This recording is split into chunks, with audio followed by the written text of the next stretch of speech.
hit with 5 new lawsuits. So let's go ahead and deep dive each one of Diddy just got hit with 5 new lawsuits. So let's go ahead and deep dive each one of these right now. And of course, we are going to start off with one of the most shocking ones, and this is claims from a 13-year-old child at the time of this abuse. This woman filed a lawsuit against Diddy claiming that she was 13 years old, drugged and party with Diddy back on September. I got to make sure I don't mess with the YouTube algorithm. So some of these words are going to be bleeped out, but September 7th in 2000, she was 13 years old and had a friend drop her off at Radio City Music Hall in New York City so she could try to attend the VMAs. And this was during the time that J-Lo and Diddy were dating, and we watched them attend the VMAs together September 7th, 2000 in New York City. This woman claimed that the event started and then everybody started to make their way inside, and she didn't have a ticket, so she remained outside, and she was determined to get into an after party. So she approached several limousine drivers attempting to get into the BMAs. One of the limousine drivers that she approached told her that Diddy was looking for younger girls and this girl would fit what Diddy was looking for, but he was unable to get her into the award show, but he invited her to an after party. So right there, Diddy was specifically looking for younger girls. What's up, Renee? What's up, Miss Sweet Nana? What's going on? Everybody hit the like button. Everybody hit the like button. Everybody hit the like button. Drop your city in the chat. Let me know where you at. Drop your city in the chat. Let me know where you at. Drop your city in the chat. Let me know where you at. This is the first time I hear that Diddy was specifically looking for, I'll say, tadpoles. That's pretty interesting. That is pretty interesting. And today is Diddy's bond hearing. So I'm going to have all that information because, of course, it's not happening right now.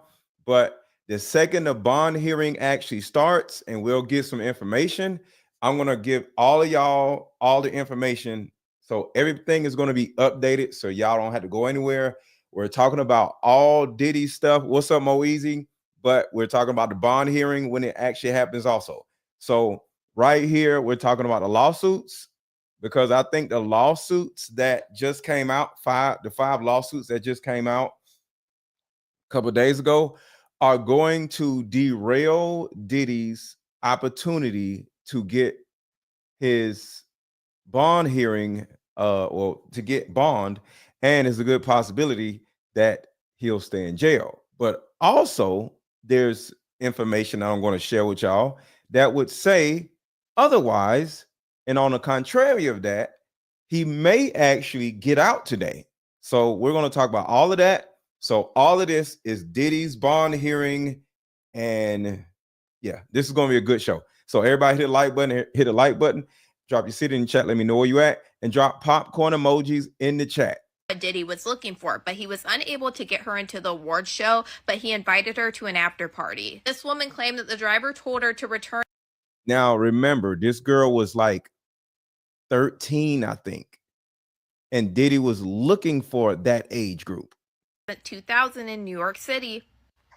This woman claimed that the event started and then everybody started to make their way inside, and she didn't have a ticket, so she remained outside, and she was determined to get into an after party. So she approached several limousine drivers attempting to get into the BMAs. One of the limousine drivers that she approached told her that Diddy was looking for younger girls and this girl would fit what Diddy was looking for, but he was unable to get her into the award show, but he invited her to an after party. This woman claimed that the driver told her to return at 9:30 to 10 p.m., promising to take her to the after party, and later that evening she did return ready to go to this after party. She then would arrive about 20 minutes later at a big white house with a gated U-shaped driveway. Once inside, two men asked her to sign a non-closure agreement informing her that she could not discuss what happened at the party, and she gave them her name and signed the form, but she did not receive a copy. She got into the home. She saw a lot of celebrities, widespread drug use, waitresses carrying trays of drinks, and loud music playing throughout the house, and then she was offered a drink. She claimed that just after one drink, she began to get woozy and lightheaded and needed to lay down. So she was looking for a place to rest when she entered what she believed to be an empty bedroom so she could lay down, and she didn't lock the door. This woman also included a photograph of an example of what Diddy allegedly would use to insert GHB into alcoholic drinks. Claimed that after she laid down, Diddy, along with a male and a female celebrity, entered the room, and Diddy aggressively approached her with a crazy look in his eye and grabbed her and said, "Are you ready to party?" She claims that Diddy threw her to this other male celebrity that was in the room, and this celebrity began to remove her clothing. This celebrity would hold her down and SA her while Diddy and the female celebrity.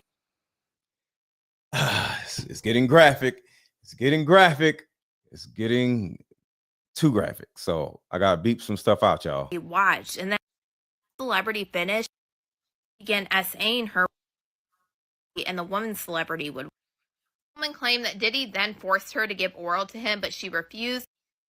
Stopped. She said then she grabbed her clothes, left the bedroom, and ended up leaving the party, and she would go to a gas station where a female clerk noticed her distress and allowed her to use the phone so she could call her father to come pick her up. The next lawsuit is by a Jane Doe who claimed that she was SA'd and drugged at one of Diddy's famous after parties. On Memorial Day weekend of 2014, she claims that her and her two friends visited Las Vegas to stay at the Hotel Rio. She said while she was there, she met a man that identified himself as International Smooth.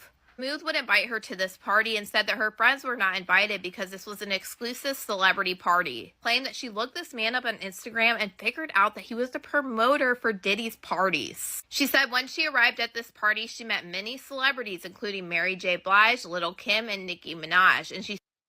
All right, real quick, y'all, make sure to hit the like button. Let's keep up with the likes.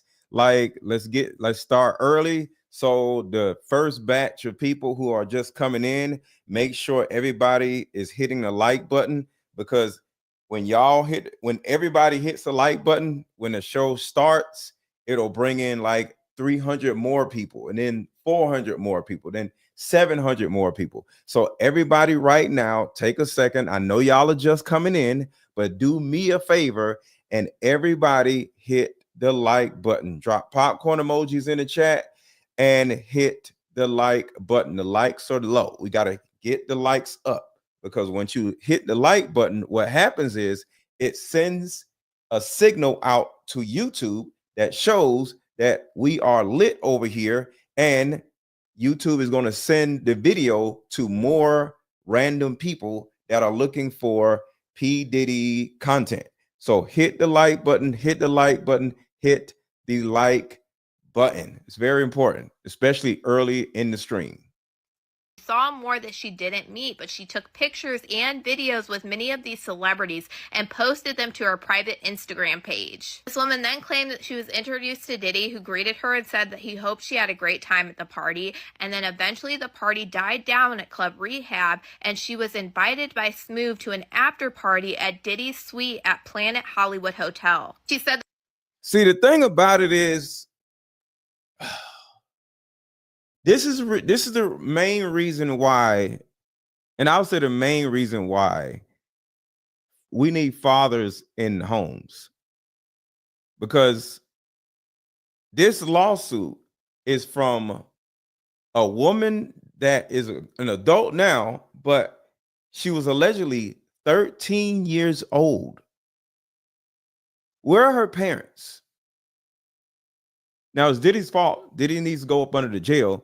But how and why is a 13-year-old at the VMAs, after parties, and then getting, all these different things going on? Where are these girls' parents?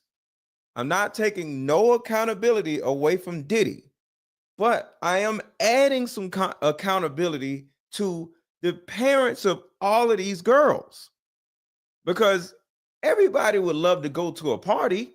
Nobody would say, hey, I'm not going to that party. We all love going to parties. I love going to the parties. Y'all love going to the parties. But at the end of the day, we are adults. So how are all of these young tadpoles wanting to go to these parties and able to go to these parties, getting invited to parties? Like, how are they getting out of the house? Forget about in the party. How are they getting out of the house? That's my issue. And that's why this whole situation It's about protecting these children. But it's not just about protecting these children from Diddy, it's protecting these children from themselves. We need better parenting in these households because these girls are not getting, like, Diddy is not climbing in people's windows, taking people out of their homes. These girls are out in the world saying, hey, Diddy, hey, I want to do this, I want to do that. So it's like, it's bigger than Diddy in my videos. So always remember, when you come to my channel, this is bigger than Diddy this and Diddy that. This is about protecting these young girls from all of these dudes, but at the same time, protecting these young girls from themselves. Because we all like parties, but men, to a certain degree, can handle themselves better than women because we're bigger, we're stronger. So shout out to everybody in the chat. Shout out to everybody in the chat. Drop your city in the chat. Drop your city in the chat. To the new people, make sure to hit the like button. The likes are going up. I appreciate it. But to the people who have not hit the like button, make sure to hit the like button. And the views are growing tremendously. And it's because you are hitting the like button. So the more of you that hits the like button, the more people that are going to be in this chat having a ball. So everybody, make sure to keep hitting the like button. Y'all are hitting the like button, so thank you. That once she got to the hotel, she talked to Diddy again, and he told her to help herself to the open bar, and she took photos of Diddy at this hotel room.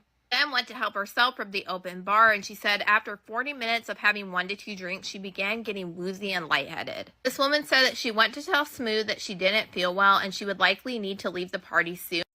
So she's at some dude named Smooth's party. She left a Diddy party. Now she's at another dude's party. And he directed her to an empty bedroom in the suite and told her to lie down until she felt better. Next thing that she remembers is waking up the following morning feeling very groggy and sore, and her entire body hurt and it felt difficult to move. So the guy said, you know what, just lay down, take a nap. And next thing you know, she woke up with all of her blanks sore, because you already know a lot of the baby oil bottles were laced with something called GHB, and GHB is a clear substance that allegedly has been mixed into these baby oil bottles or these KY jelly bottles or whatever. So they told her to take a nap, and they probably just started rubbing her down with the stuff. And next thing you know, she got numb, and they were able to do whatever they want to do while she was asleep. And now she's waking up wondering what in the world just happened. So that's what's happening right here. Said as soon as she woke up, she saw that Diddy was in the corner of the room shirtless and yelling loudly with somebody over the phone. She noticed that somebody else had been in the bed with her, and out of fear and confusion, she remained silent about it until Diddy left the room and she heard the front door to the suite close. Then she would get up and she would leave the hotel and go meet back up with her friends and tell them exactly what just happened to her. So you see, she leaves with things being sore, seeing that Diddy is in the room with his shirt off, seeing that there was another person, Smooth, that was in the bed with her. But does she go out and call the police? No. She meets up with friends. She doesn't even go home. She meets up with friends. Your butt is sore and you don't go to the police. Your butt is sore. You don't go home. You go hang out with more friends. Golly, this is nuts. But attention is a drug, and celebrities being able to just, have a party and having all these people coming to the party and being happy that a celebrity invited them to a party, it makes them not want to call the police. And it's sad. It's really sad. The next lawsuit is by a man who said that he was SA'd at the Ciroc vodka party in Los Angeles by Diddy. This man claimed back in 2022 during a promotional party for the launch of Diddy's Ciroc vodka drink, he was SA'd by him. He said that he is. Whoa, whoa, whoa, whoa, whoa, whoa, whoa. The grift dies hard here. We say the word SA. So I'm going to delete your comment, but do not say the R word in this chat anymore. Okay. I'm not going to delete you. I'm just going to delete the comment. So do not say the R word in this chat. Okay. Do not do that. Don't, you're going to get my channel flagged. Please don't do that. A businessman and an owner of a family business specializing in renting. Hold on, let me back it up a little bit. Now, this is another lawsuit. This is a male this time. And everybody hit the like button. To the new people that just came in, thank you for being here. Make sure to hit the like button, because when y'all hit the like button, y'all bring in more people to party with us. Yeah, the word grape, that's safe. Don't use the R word, right? So this is some important information that we're sharing, because I am not just here to talk about Diddy. I am here to push this content out so more young girls and more parents would be more understanding of what's going on outside of our households. This is not just about Diddy. A dude named Smooth actually was essaying one of these young girls. So it's not just Diddy.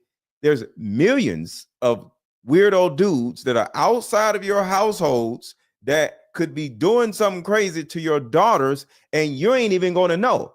One girl was just R-worded, and she left with her butt hurting, and she went out and hung out with her friends. She didn't even go to the police.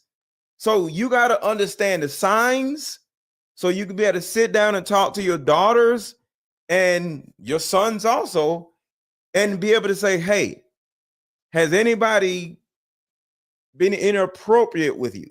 Where did you go last night? You know what I'm saying?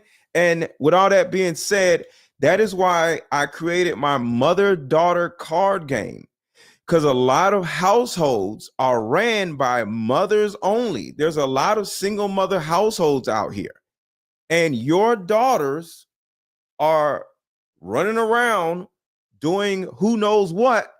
And guess what?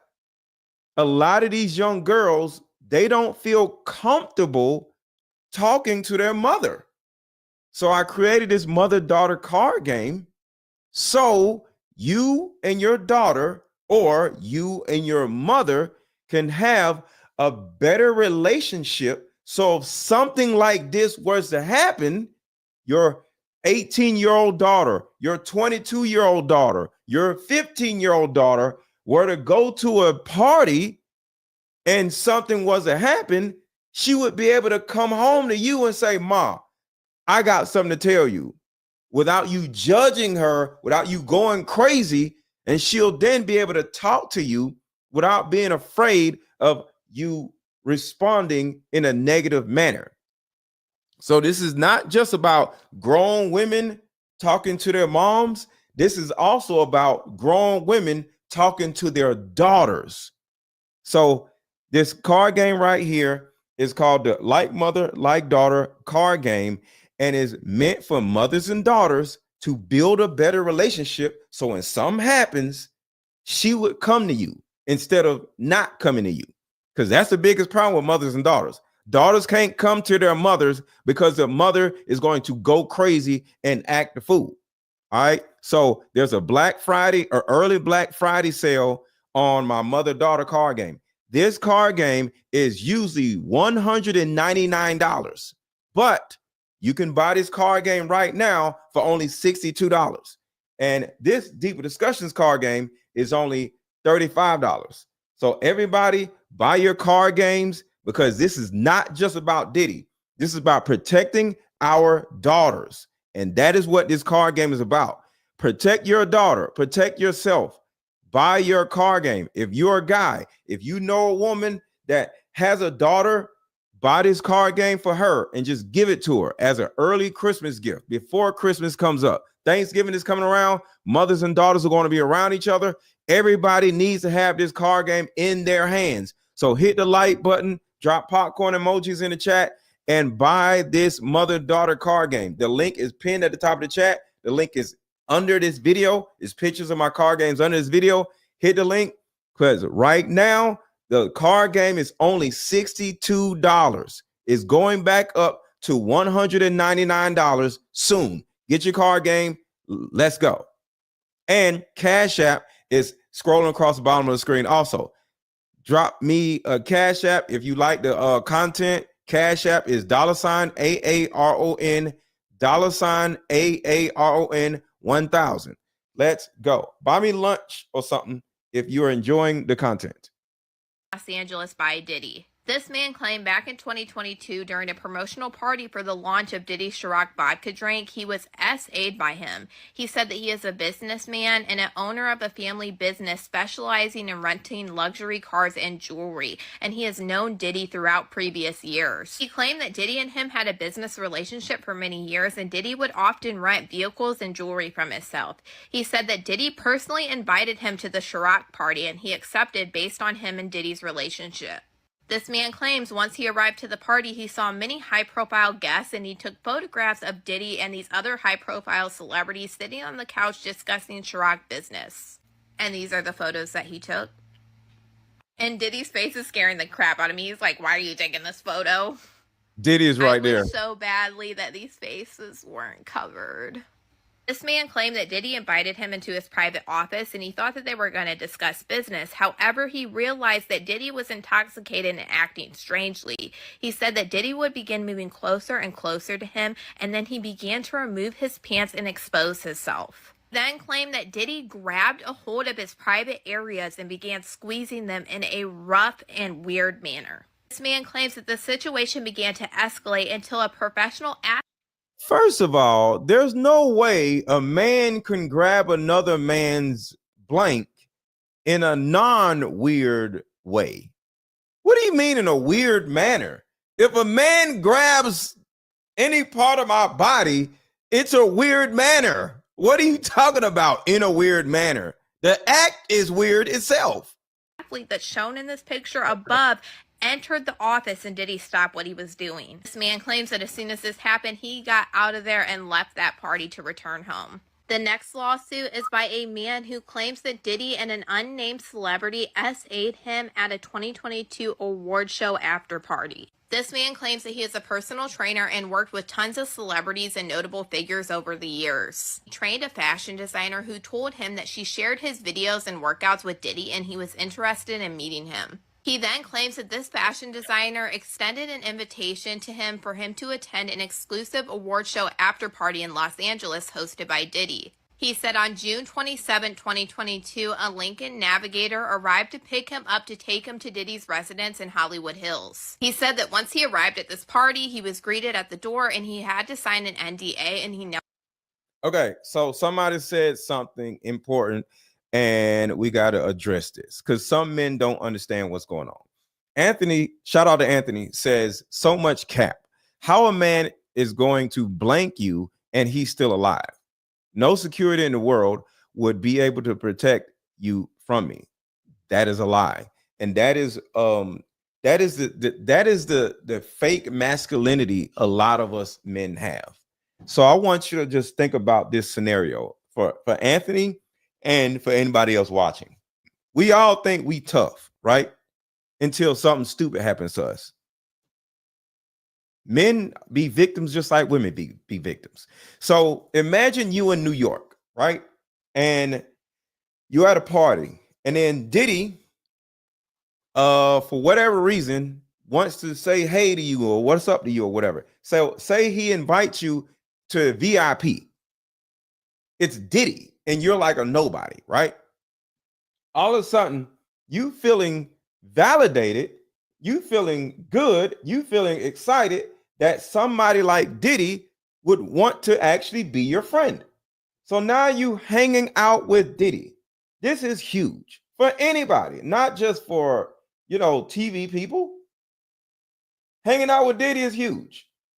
So next thing you know, you at a Diddy party I mean, you just at a club, and Diddy actually takes a liking to you, and he puts his arm around you. Oh, yeah, say you have some type of talent, and all of a sudden, you're now in Diddy's circle, right? You hanging out with Diddy.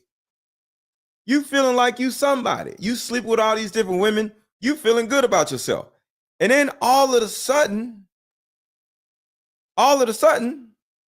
guess what? You go to a party and you get blanked. And you wake up at Diddy's party in a dark room and your, extremities are hurting. And you don't know what happened. Now, you already know how Diddy rolls. You know how Diddy has security. And you're in Diddy's house and you wake up and you realize what happened to you. What are you going to do? You ain't going to do nothing. Because you're going to walk out that room. One, you're embarrassed because you can't take back what just happened to you. That's the first thing. It happened. You can't take back what happened to you. Your butt hurts and all this other stuff, and you realize what happened. Now, at the end of the day, you may go out there and try to fight Diddy. You're going to get beat the hell up. And then while you on the floor, because they don't held you down, guess what's going to happen then? Knowing Diddy's going to squirt you with more baby oil, turn you over, and go crazy on you in front of everybody in the party. Now, you just got blanked twice in 6 hours. And the second time you just got blanked is in front of everybody. And you laying in the middle of the floor in the party, butt naked, looking crazy. Now what you gonna do? You just got beat up. What you gonna do then? Nothing. It happens to so many men who go to prison. All these tough guys, they think, oh, that ain't gonna happen to me. Sure, you crazy. You are a human being, and anything can happen to any of us. Ask any dude that go to prison. You're a big tough guy and you know how to fight. Nobody knows how to fight 6 men that are your size. That's not how life works. One dude can fight another dude. But when you go to prison or in one of these Diddy party situations, you are the property of those other people if they want you. And there's nothing you can do about it. I just need you dudes to stop with all this fake bravado. You're not going to do nothing about it if it happens to you. Because one, Diddy knows where you live at, because just like in these lawsuits, you sign waivers.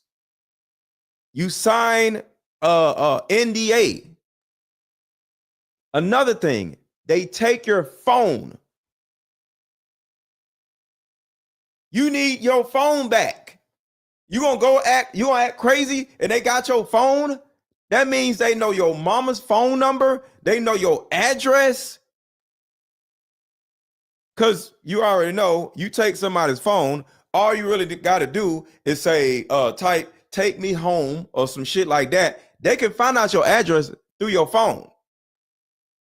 So they know they could possibly find out your mama house, your girl. So y'all got to stop all this fake bravado stuff.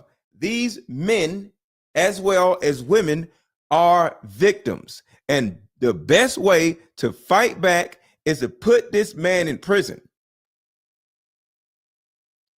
So I just needed y'all to understand that, because there are plenty of people who go to prison and they think they tough. And then they go to prison and they be looking stupid. And next thing you know, they come out as gay as all outdoors, and they was tough going in. Y'all got to stop all this bravado stuff.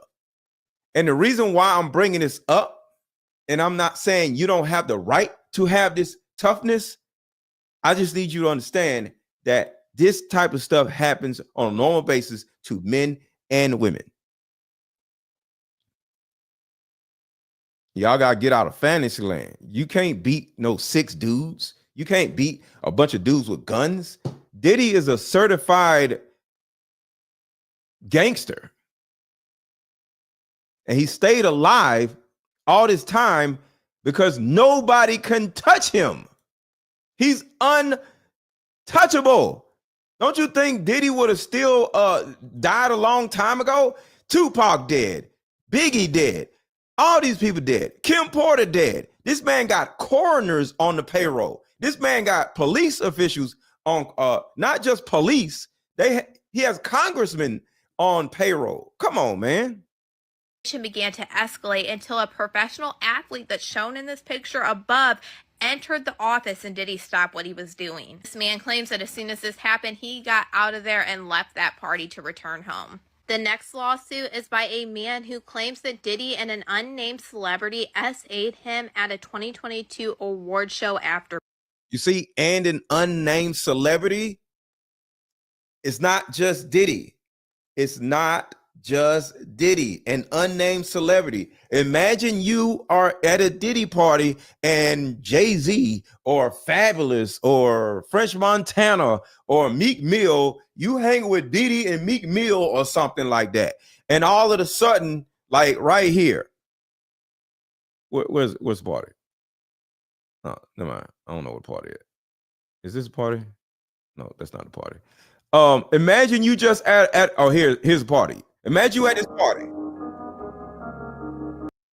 Let's just paint the setting real quick. Imagine you just being at this party right here. And it is lit and you having a ball or whatever. And you over here in the area with French Montana, Diddy, and Meek Mill or whatever, right? And all of a sudden you drinking. What if that's you right here? What if this is you? You hang with French Montana, Diddy, and Meek Mill, and you taking pictures with them. You having a ball. Everything's great. And all of a sudden, they feeding you drinks, feeding you food, and everything is going great. And all of a sudden, you lose consciousness. You can't be tough and unconscious at the same time, fellas. It's over with. Ain't none of y'all tough when y'all unconscious. Y'all got to stop it.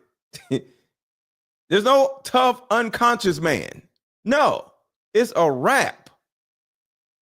Party. This man claims that he is a personal trainer and worked with tons of celebrities and notable figures over the years. He trained a fashion designer who told him that she shared his videos and workouts with Diddy and he was interested in meeting him. He then claims that this fashion designer extended an invitation to him for him to attend an exclusive award show after party in Los Angeles hosted by Diddy. He said on June 27, 2022, a Lincoln Navigator arrived to pick him up to take him to Diddy's residence in Hollywood Hills. He said that once he arrived at this party, he was greeted.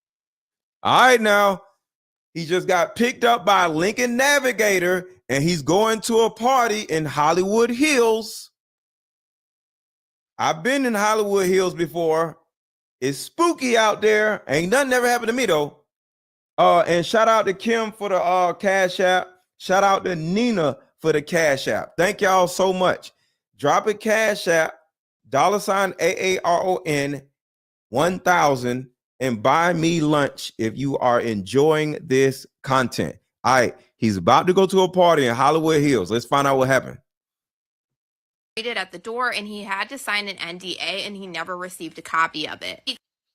Here we go, another NDA. Claims that after he signed this NDA, Diddy's associates handed him a drink and told him that he had to drink this drink before he could enter the party. Y'all hear that right? You got to drink this drink before you enter the party. How many of y'all are drinking a drink before you enter the party? I'm sorry. There's no way in this hell. No, somebody's going to tell me, here you go. You got to drink this before you enter the party. No way. Whoa, whoa, whoa, whoa, whoa, whoa, whoa, whoa. October 3074. Thank you so much. October 3074 says we got 279 likes and 1,000 people in here. Come on now. So thank you to the people that are watching. We got about 1,100 people watching. Thank you for being here. Can you all make sure to please hit the like button? Because I know you just got here. Some of y'all don't even know me. Please hit the like button for me, because the reason why you are here right now is because 300 people that were already in here, they hit the like button. And because of them hitting the like button all at the same time, YouTube sent my video to you. You're a stranger. You don't know who I am. I am Mr. Let Go. I'll talk about these situations on a normal basis. So thank you for being here. But what I want you to do is for you to hit the like button. And when 400 to 600 more people hit the like button, now it'll be like 2,000 people in here. So let's do that if you are enjoying the content. So everybody right now, hit the like button all at once and watch the numbers go up exponentially. But I need you to hit the like button first. So everybody right now, hit the like button, because we only got like 300 likes. We got to get to at least 800 likes. Let's go. Hit the like button.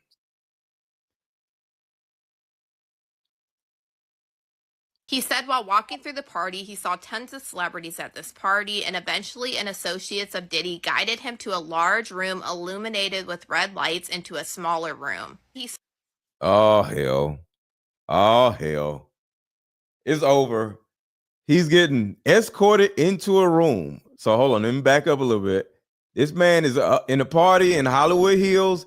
He signs the NDA, and they tell him in order to get in his party, he has to take a drink of something, which is nuts. He had to drink this drink before he could enter the party. He said Crazy. while walking through the party, he saw tons of celebrities at this party, and eventually an associates of Diddy guided him to a large room illuminated with red lights into a smaller room. He saw dozens of individuals, including several well-known figures who were engaging in group activities. He began to feel disoriented, dizzy, and weak, far beyond what he would expect from consuming a single alcoholic beverage, and it began. Hold on. Somebody says, Aaron, tell people where the like button is. They keep hitting the hearts instead. Okay, there's a thumbs up button on Facebook, and there's a thumbs up button on YouTube. So, and there's a heart button, apparently. I don't know what a heart button is. Make sure to hit the thumbs up button along with the heart button, because somebody says they're hitting a heart button. I didn't even know it was a heart button. I don't know what a heart button is, but make sure to hit the thumbs up button. That is the actual like button. All right, hold on, back up.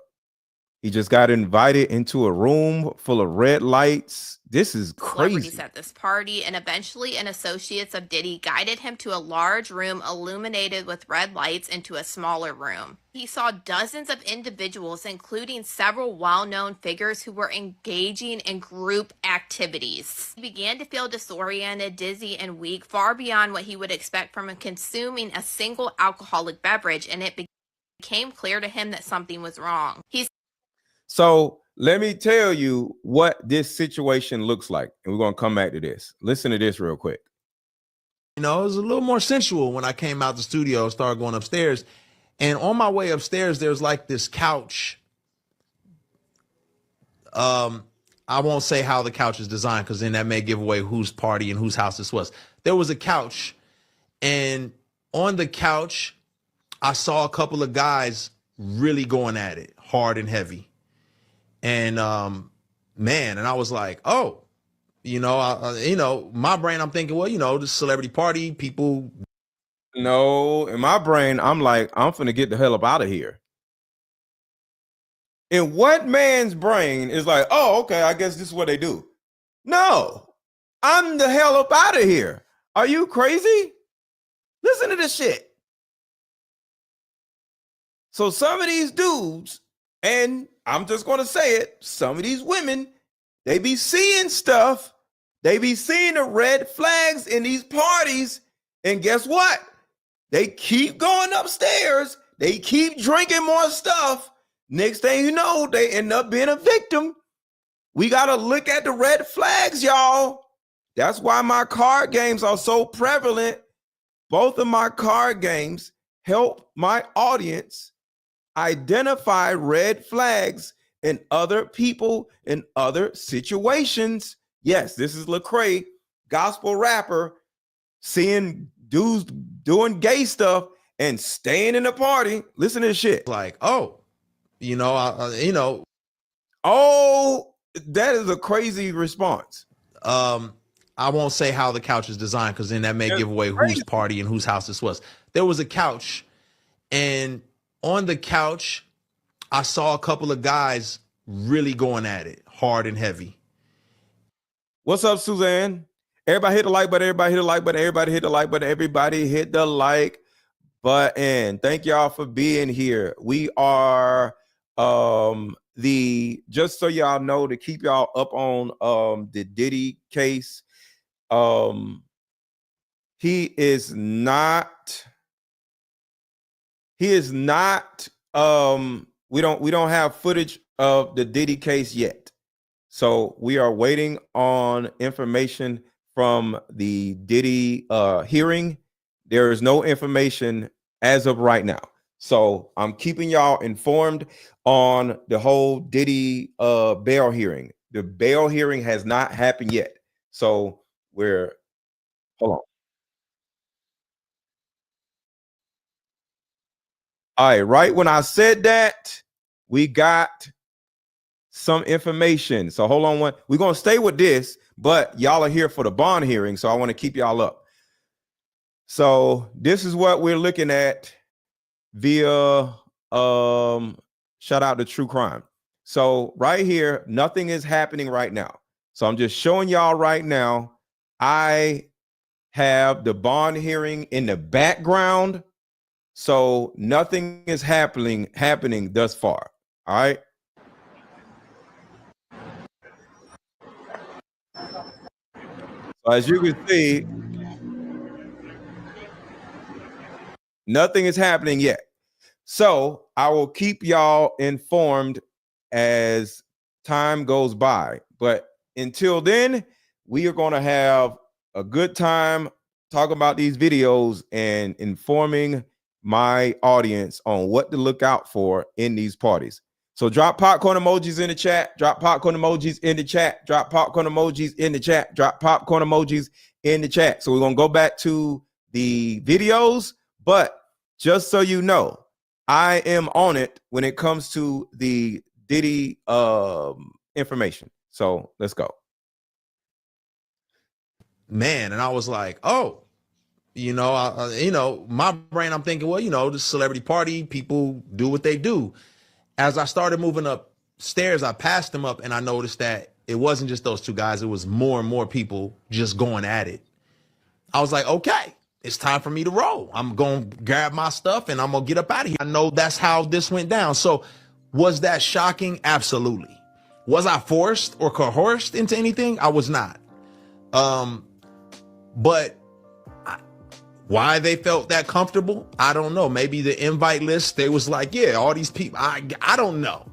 I'm shocked that it went down. But I've been to another situation, another person's party, celebrity party, and a celebrity tapped me on my shoulder, and I was hanging out with them, and they was like, yo, nephew, you might want to go into the other party because this cabana, we about to close it up. And they closed up the cabana, and there was about 3 or 4 big name artists in there. And a whole bunch of ladies start walking in that cabana, and a security guard stood in front of the door. Hey, they didn't coerce me. They didn't ask me to come in. And everybody said, you probably should not be in this cabana. You probably just want to go back out there with the cocktails and the hanging out and the hobnobbing. And he wanted to go. He wanted to go to the cabana. So my point is a lot of cabana boys out here who act like they not cabana boys. See, I can't be SA'd if I don't go to the party. Same thing with you girls or you ladies. You can't be SA'd if you don't go to the party, too many of these men and too many of these women are going to the Diddy parties or the whoever else parties, because it's not just Diddy's. And then they go in there and somebody says, drink this, take this. And then you like, all right, cool. We lit, we having a ball. And now you find out that something's going on with your butt. And now you mad. But your ass is the one who went to the party. We gotta pay attention to where we going. Shout out to my guy Brandon T. Jackson, man. Brandon T. Jackson, you know, I don't know what he's up to these days, but at this particular party, Brandon T came up to me and he said, yo, man, like Satan will steal your soul in this industry, bro. And he was really like, I loved the fact that he felt like, he's like, I love your soul and your spirit, and I want you to thrive, Cray. I don't want you to get devoured out here. And I just appreciated that, because for him, he was like, he has seen some detriments and some of the dark side of things. And he was like, yo, I want you to be taken care of. So I say all that to say, like, I never felt like it was some secret occult or secret like thing. I felt like yeah, it's just parties. They're just parties, and people be getting drugged in these damn parties, but y'all think it's a game. Y'all think it's just Diddy doing this. Diddy's in jail. These parties are still going on, y'all. Engaging in group activities. He began to feel disoriented, dizzy, and weak, far beyond what he would expect from consuming a single alcoholic beverage, and it became clear to him that something was wrong. He said at this moment he realized that he was significantly impaired, and he said Diddy would begin to approach him and remove his pants and begin performing non-consensual acts on him. Yo. All right, real quick. Shout out to Malika. Malika says, my son bought your card game and used the questions on a young lady he just met and realized they weren't a good match. So real quick, this is very important. There are people in the chat that have bought my mother-daughter card games and my Deeper Discussions card games, and it's saving them from crazy people. So I'm gonna say this one more time. Malika 22 said, my son bought your Deeper Discussions card game and he used the questions on a young lady, because it's 81 questions in his card game, that he just met and realized that they weren't a good match. Thanks, Mom. I'm telling y'all now, I create card games that is helpful to you, not just fun to play, but they can literally save you from a Diddy party. They can literally save you from getting some crazy woman pregnant. It could save you from getting pregnant by some crazy low down bum. So I call my Deeper Discussions card game an emotional condom. I use this card game myself, and a lot of people I know use this card game also to vet the other person, because we're not asking the correct questions when we're dating people, because we all get screwed over. We all end up looking stupid. And next thing you know, you're a baby mama or you're a baby daddy, and you hate the child. I mean, the father or the mother of the child, because you're not vetting people properly. So shout out to Malika 22 for buying my Deeper Discussions card game and actually using my Deeper Discussions card game. The card game link is under this video. Hit the link. Let's get these card games in your hands. So let's get 10 people to buy a card game. So if you're watching, buy one of my card games. The link is in the chat. The link is under this video. Everybody right now, pay attention to these card games that I'm selling. They can save your life. Shout out to Malika 22. Thank you so much for that story. He said that Diddy would order him to perform other acts on other individuals in the room, as well as a well-known celebrity that is mentioned in this lawsuit as being Celebrity A. He said after him and the celebrity was finished, the celebrity spit into his mouth. He said he Oh, all right. So let's oh my God, that's disgusting. It's a dude. All right, Diddy watch real quick. Let's have a Diddy watch. Share my screen. This is what is going on. Diddy watch 2024. Will Diddy get out? All right, so this is what's going on right now, y'all. Can you tighten that up? Diddy watch 2024. We are waiting to find out if Diddy will get a bond.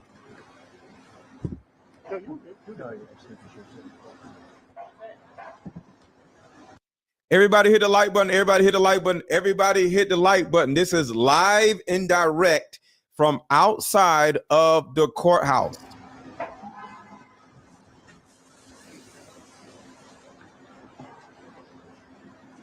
Somebody is in this sprinter van.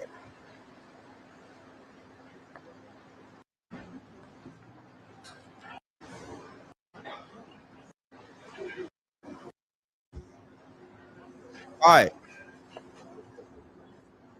So somebody is in this sprinter van and we're waiting on the person to come out. We don't know who it is.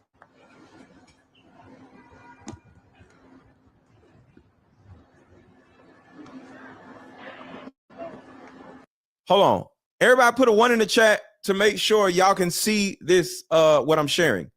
Everybody put a 1 in the chat. What's up, Magnum ICU? Put a 1 in the chat. Can you see this, what I'm sharing? Do you see news people and all this stuff? Put a 1 in the chat, put a 1 in the chat, put a 1 in the chat, put a 1 in the chat. If you can see my screen of these reporters, put a 1 in the chat. If you can see these reporters. Want to make sure y'all can see it. I don't want to be sitting here talking and y'all don't even see it.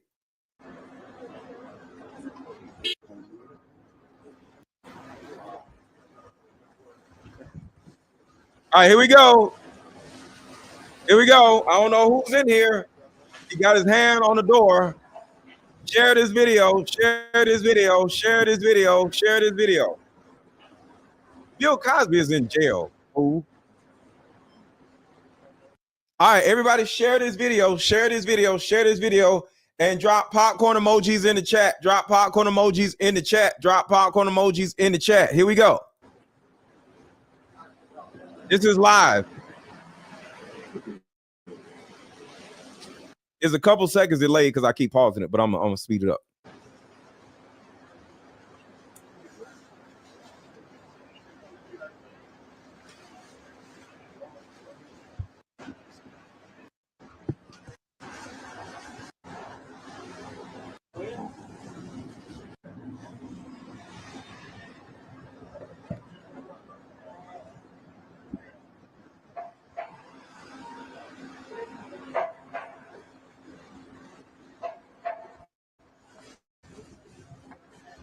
All right, this is live coverage of Diddy fighting to get out of jail.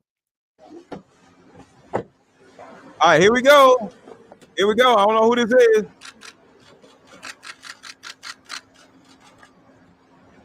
I don't know who this is. And I gotta say something every couple seconds because I'm using somebody else's content. So I have to make the content transformative. So I have to do commentary on the video. So I can't just keep just playing it. So here we go.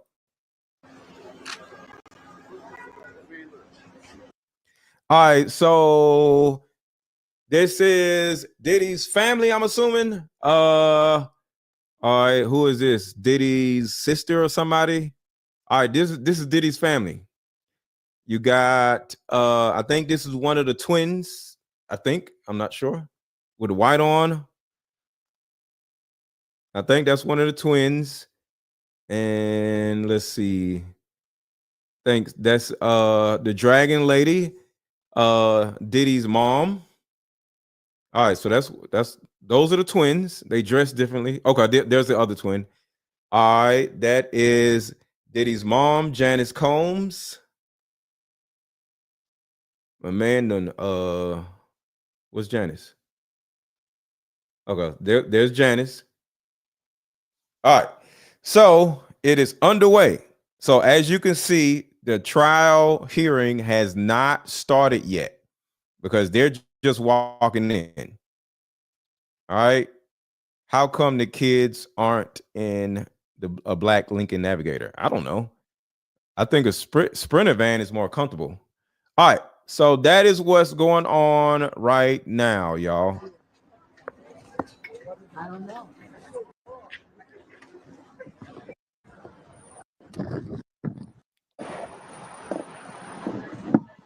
All right. So now we are back. So we are now back waiting. So we'll get back to that. But like I showed y'all, I am on top of it. Y'all ain't gonna miss nothing. So hang out with me. Y'all will miss absolutely nothing, and you'll be entertained at the same time. So let's go back to this situation.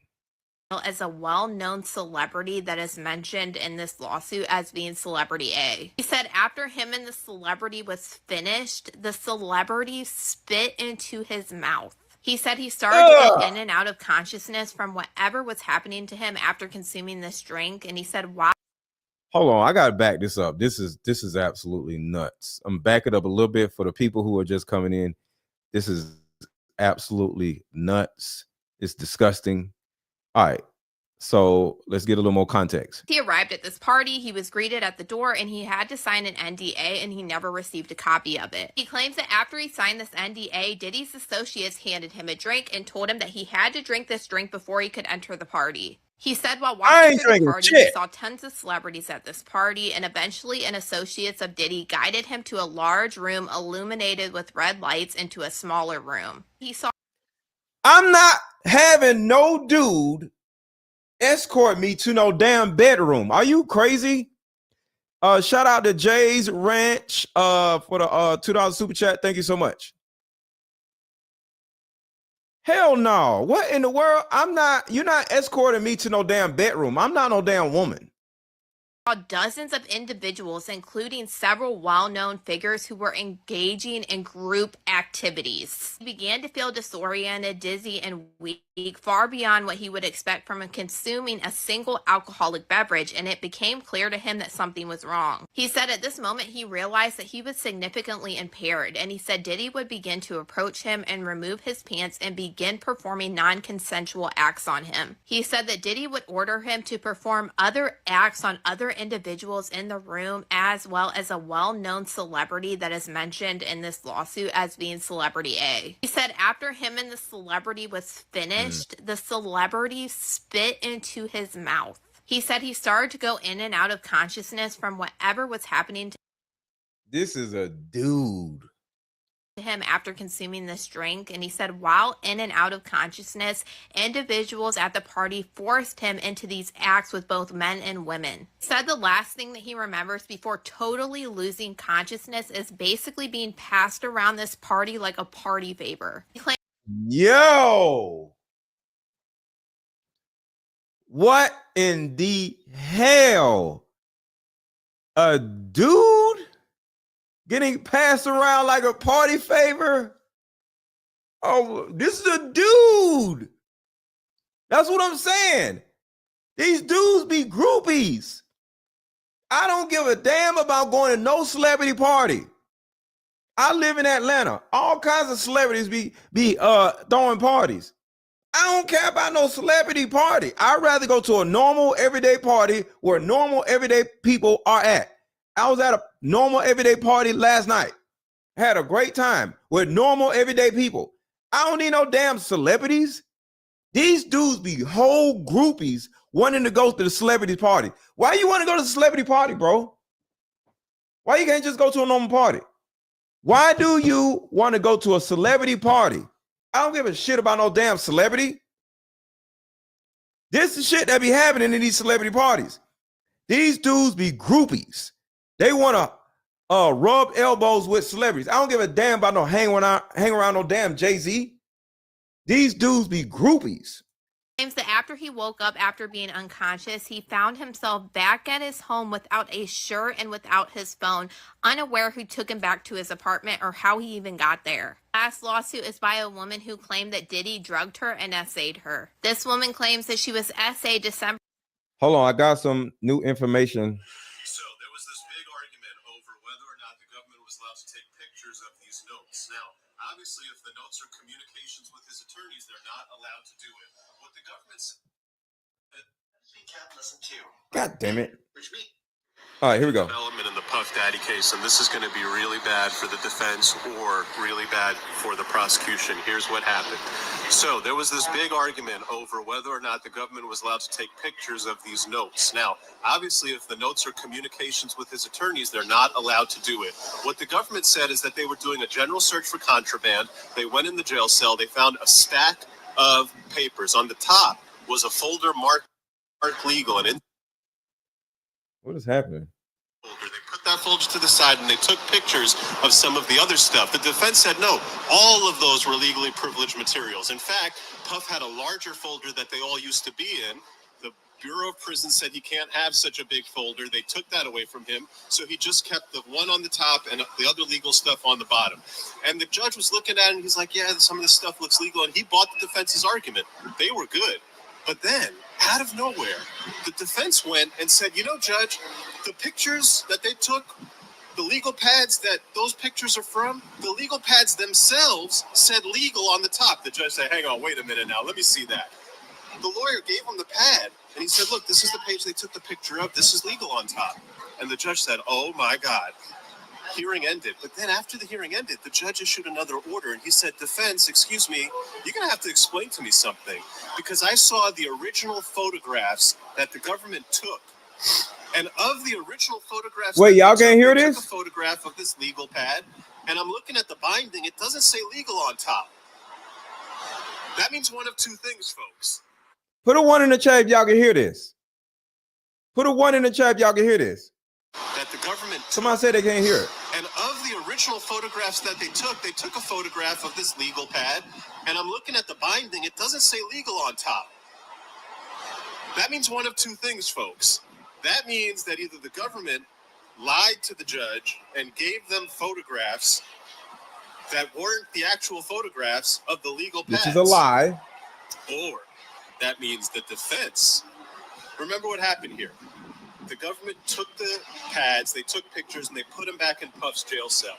Then it's possible that Puff or somebody else wrote legal on them, which would make sense because you had this issue happen once. Now let's write legal on everything. This way it won't happen again. But in open court, the lawyer went so far as to say, I don't know what happened, but if that's what happened, the lawyers didn't say that. The lawyer said, hey, the feds searched these pads and they said legal on them. They're crazy, wild violations of the attorney-client privilege. The judge now asking, hang on, who's lying?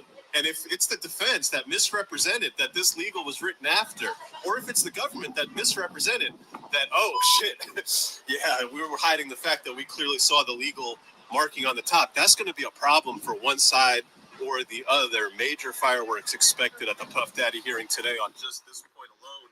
And All right, so that's an update on what's going on right now with what's going on inside of court. Of 2022 after being invited to a party with Diddy. This woman claims she believed that she was drugged after something was put into her drink, and All right, so this is a new lawsuit right here. she would go unconscious and then wake up at 6 a.m. and notice a whole bunch of different marks all over her body. These are all of Diddy's new lawsuits. Let me know what you guys think about all this in the comments. P. Diddy is now being accused of sacrificing a bird before one of his court cases. Yes, you heard me right. This is all coming from a former bodyguard of his that was a part of, do you remember that 1999 club shooting with him and Shine back in the day? He was facing like 10 years behind bars. Well, this bodyguard is saying that he was working with him back that day. And just so y'all know, I have the live feed of the trial right here. So while we're watching the videos, I'm watching for any action that is going on at the trial, just so y'all know.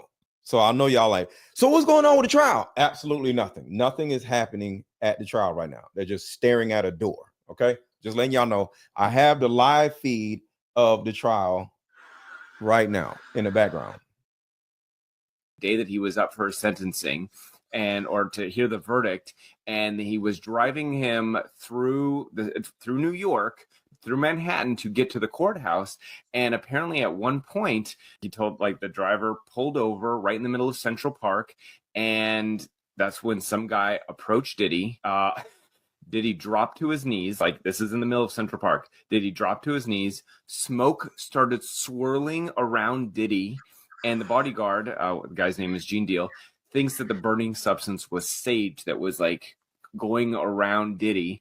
And then the guy said that this person who appeared had a Bible and started praying and placing his hands on Diddy before telling Diddy to grab a white bird from the cage.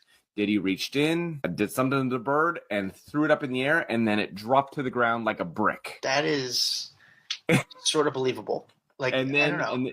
And he said, and that was the end. How about we meet up at a coffee shop and play this fun dating card game? We'll have fun and see if we're compatible all at the same time. Ooh, what's the name of the game? It's called Deeper Discussions. I'm down. Okay, meet you at 6. Fellas, buy this card game. Ladies, buy this card game. Buy about 2 or 3 card games. The main reason why people can't stay together isn't because they don't like each other no more. It's actually because their present family issues come up or their past family issues come up. But when you play Deeper Discussions, you'll be able to understand a person's family issues up front. This game can be played with either 2 people or an entire group. So have fun. Question number 1. Name a time when money was the main factor why a relationship went bad. Deeper Discussions Dating Edition. Again, these cards are good for vetting a potential boyfriend, a potential girlfriend, a potential husband, a potential wife. The texture of these cards are so soft and silky, by the way. Like they ain't gonna get really wore out. Durable. A dating card game for introverts who have a hard time asking the much needed compatibility questions. Deeper Discussions, the card game. Hold on, y'all. I'm trying to find. Oh, here we go. And that the bird was dead and Diddy walked away. And they said hours later, Diddy was acquitted on attempted bribery and weapons possession charges, and which was a huge, huge relief because, like I said, he was up for 15 years in prison if he was convicted. And Shine, the other guy who was a part of this whole situation, was found guilty of. This is when, so apparently back when Diddy allegedly blanked the lady in the face in the club and put the case on Shine, Diddy, according to what this guy is saying, he beat the case because he allegedly sacrificed a bird or something. So that's what he's talking about. Of assault, reckless endangerment, and criminal possession of a pistol, which he was sentenced to 10 years behind bars. And for many, many years, everyone said that he was the fall guy for Diddy. A win in court the other day, but that win is starting to look like it might turn into a loss. I'm not a lawyer, but you know I read the docs, so let me catch you up. I'm gonna give you some context, so just keep up. Diddy filed a 3rd motion for bond. The feds responded saying that Diddy should not be allowed out because when officers did a sweep of his cell, they found some notes indicating that he was witness tampering, and specifically that he had paid witness number 1, who is Kalina Harper from Dirty Money, some money for her to post on Instagram that she was in support of him. So the feds say that he clearly shouldn't be out on bond because he is tampering with witnesses. Now Diddy's team say that those notes that were found in Diddy's cell were actually attorney-client privilege, and that the feds have no right to have those. They actually didn't physically have the notes, but officers did pictures of the notes when they swept his cell, so the feds have the pictures of the notes. Diddy's team says in a letter filed to the judge that those notes were in a folder labeled legal, which were again attorney-client privilege, and put anyone who came across them on notice that they contained privileged information. So the judge has a hearing. Diddy's team tells the judge everything that they said in their letter, and the judge agrees. He tells the feds to destroy the pictures that they have because they are attorney-client privilege. But the judge also asked for copies of the pictures that were taken of his stuff. But today, the judge filed a letter saying that when he got the pictures, there was no legal label on any There was of no them. legal label. Specifically, he notes that the photographs that he received contain 2 intact legal pads taken at the time of the sweep. There is no writing on the binding of either pad. The judge tells Diddy's defense team in this letter, when y'all show up tomorrow, you better be prepared to tell me why you told me in court that these folders are labeled legal, but when I got the pictures that were taken at the time of the sweep, none of the folders say legal. Ciao. Oh, I should also add, in their response as to why Diddy should get bail, Diddy's defense team says that Intercontinental Hotel video, you know, the CNN one with Cassie, his team is saying that video was edited and that there are key scenes that are missing from the video. So right here, one of the things that they're trying to say in this court appearance that they're having, and we're still looking at the door, nothing is happening yet. We're still just staring at the door. So nothing is happening in court. We can't see nothing yet. So we're just staring at the door. Still staring at the door. So just so y'all know. But what they're trying to say in this bail hearing is CNN doctored the narrative of the video. So in other words, yes, Diddy did do what he did in the video, but the way they made it look like, for example, Diddy running down the hallway, they're saying Diddy wasn't running down the hallway after Cassie. That's what they're trying to say. They're trying to say that they cut out some stuff.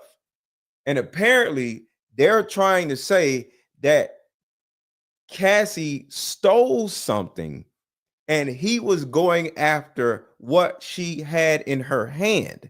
And they edited that out. And it made it look like the narrative of the video made it look like she left out the room and he was trying to stop her and he was going to drag her back in the room. But it's actually Diddy, according to the defense, Diddy is trying to get what she stole from him. So does that make sense?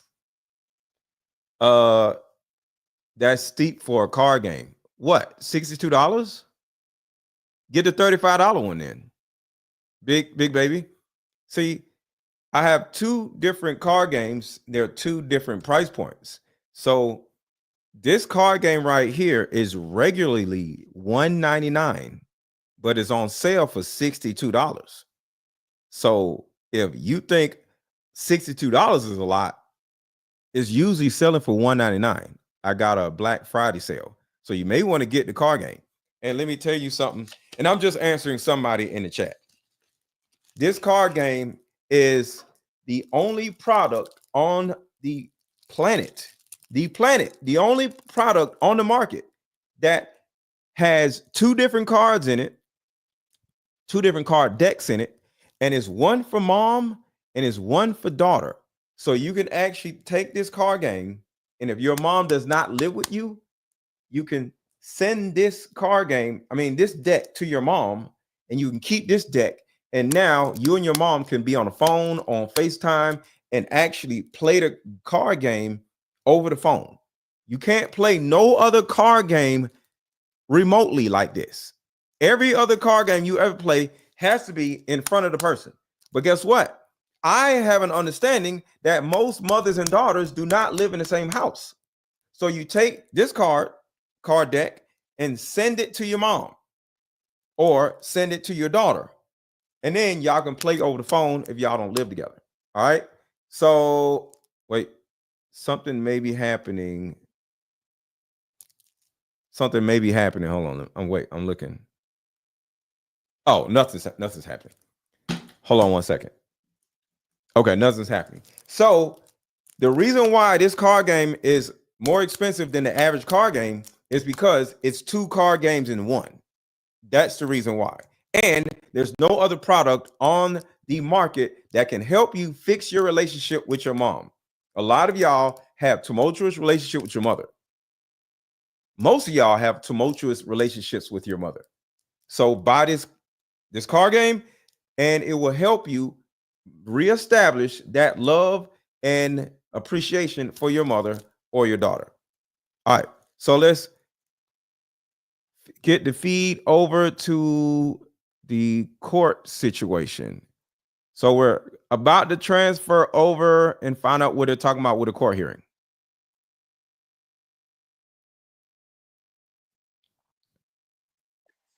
Issue, and we're going to be hearing competing testimonies multiple times by other judges. Back in court today because he facing federal racketeering, sex trafficking, prostitution charges. He's going to be back in court today because he and his defense counsel. Put a 1 in the chat if you can see my screen and hear the man talking. Put a 1 in the chat if you can see my screen and hear the man talking. Will be arguing for bail once again. Now, to be clear, this was already denied multiple times by other judges, okay? But this is the first time the current judge overseeing this case, Judge Arun Subramanian, will be hearing this issue, deciding this issue. And we're going to be hearing competing testimonies, competing narratives, I should say, about whether or not Sean Combs should be released before trial. So Combs, one argument will be allegedly reaching out to witnesses and victims, including behind bars, that he put forward an attractive, expansive bail package, $50 million, home confinement, 24/7 monitoring by private security. Prosecutors will say that doesn't really alleviate the dangers. Speaking of which, you'll probably hear prosecutors say that he is a danger because of past episodes of alleged violent activity. And you know they're going to be highlighting the 2016 video of him purportedly beating his ex-girlfriend, Cassandra Ventura, at a hotel hallway. That will most likely come up. I will say one particular area that will definitely come up is how this case is distinguished from the Mike Jeffries case. This is the former Abercrombie & Fitch CEO who was recently arrested and charged with sex trafficking in New York, but he was released on a $10 million bond. And I got some insider information on this situation if he doesn't go into it. Judge Subramanian said to the prosecutors earlier this week, be prepared to explain the differences between that case and Combs' case. So what we're going to be doing, and you see this live shot of the courthouse right now. Of course, there are no cameras in that courtroom, unfortunately, but we are going to be providing you live updates about what is happening in that. All right, so let me give y'all some insider information on this situation with the white guy from Abercrombie & Fitch and Diddy. Watch this. Hit the like button, hit the like button, hit the like button, hit the like button, hit the like button. Everybody who has not already hit the like button, make sure to hit the like button right now. Watch this. Hit the like button, y'all. Jeffries, to differentiate. Check this out. Jeffries, to differentiate. And this is from the surprise witness. Go follow her on YouTube. She's a very good YouTube content creator. Her name is Surprise Witness. I made it really big so everybody can see her her YouTube channel. So go follow that Surprise Witness. Jeffries, to differentiate Diddy's case and his asking for bail, make sure you're going to be able to differentiate that from the Abercrombie guy. You remember him? He got arrested. Jeffries. And the government submits this letter in advance of the hearing about the relevance of the bail package ordered with the government's consent as to defendant Michael Jeffries. For the reasons stated below, the circumstances in Jeffries are inapposite. It means they're not the same, they're different. And they provide no support for Diddy's bail application in the instant matter. So the government is arguing that Diddy's case is different from this Abercrombie guy, and these are the arguments they make. They say the cases are materially different. Nature and circumstances are different. So in the Jeffries case, it spans from 2008 to 2015. Alleges use of force, fraud, coercion to engage men in non-consensual actions. But there are no allegations in the Jeffries case, the government says. There's no allegations there that Jeffries committed, quote, non-trafficking related violent acts, or that he... So the Jeffries Abercrombie guy, there was no trafficking related to his situation. Diddy is all trafficking stuff. He used pew pew. Diddy is accused of using pew. And pew pew is pow pow. Like Diddy, has been accused of, using weapons. Pew pew, weapon. and other related violent acts. There are no related violent acts in the Jeffries case. So that is the difference between our Abercrombie guy getting $10 million bail and Diddy not getting $50 million bail. So that is the actual difference. For anybody who is wondering why that white man can get bail and a black man can't, it ain't got nothing to do with white or black, because that's what a lot of people are saying. It's about the fact that Diddy's case has violence attached to it, and it has traffic attached to it. All right, so let's get back to what's going on with this Diddy case. Hold on a second. The bond hearing stuff.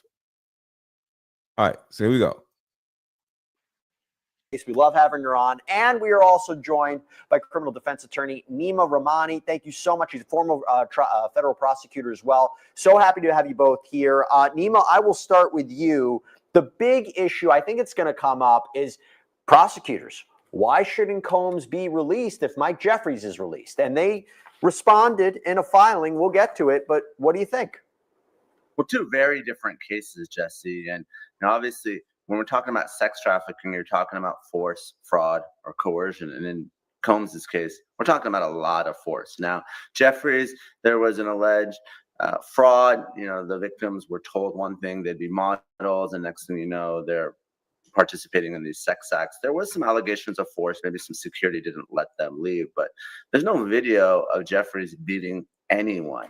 And the sheer number of victims that we have, I know obviously there's only one in this indictment so far, but many have filed civil lawsuits. So in my opinion, two very different cases. And you know what? People lie, defense attorneys lie, defendants lie all the time, but video doesn't lie. And I think if Onion looks at that video that CNN got in May from that 2016 beating. See, the Abercrombie guy did not have none of this going on. Less than a mile from where I'm sitting right now, that is not someone that is going to be safe if released. He's a danger to the future. Defense would say that's 8.5 years ago. Should that be definitive proof that he's a danger to others on the outside? I want to give everybody an update, and then Elizabeth, I'm he doing all kinds of stuff in jail presently. Going to go to you. As I said, we'll provide you updates from court. Sean Combs' attorney, Tony Rico, has come back into the gallery to speak with Sean Diddy Combs supporters. So apparently there might be supporters in that courtroom. We'll get a better understanding when Elizabeth Milner comes out to us later. And Alexandra Shapiro, who is another one of Combs' defense attorneys, is sitting reading from a binder in that courtroom. 4 prosecutors are in the front row.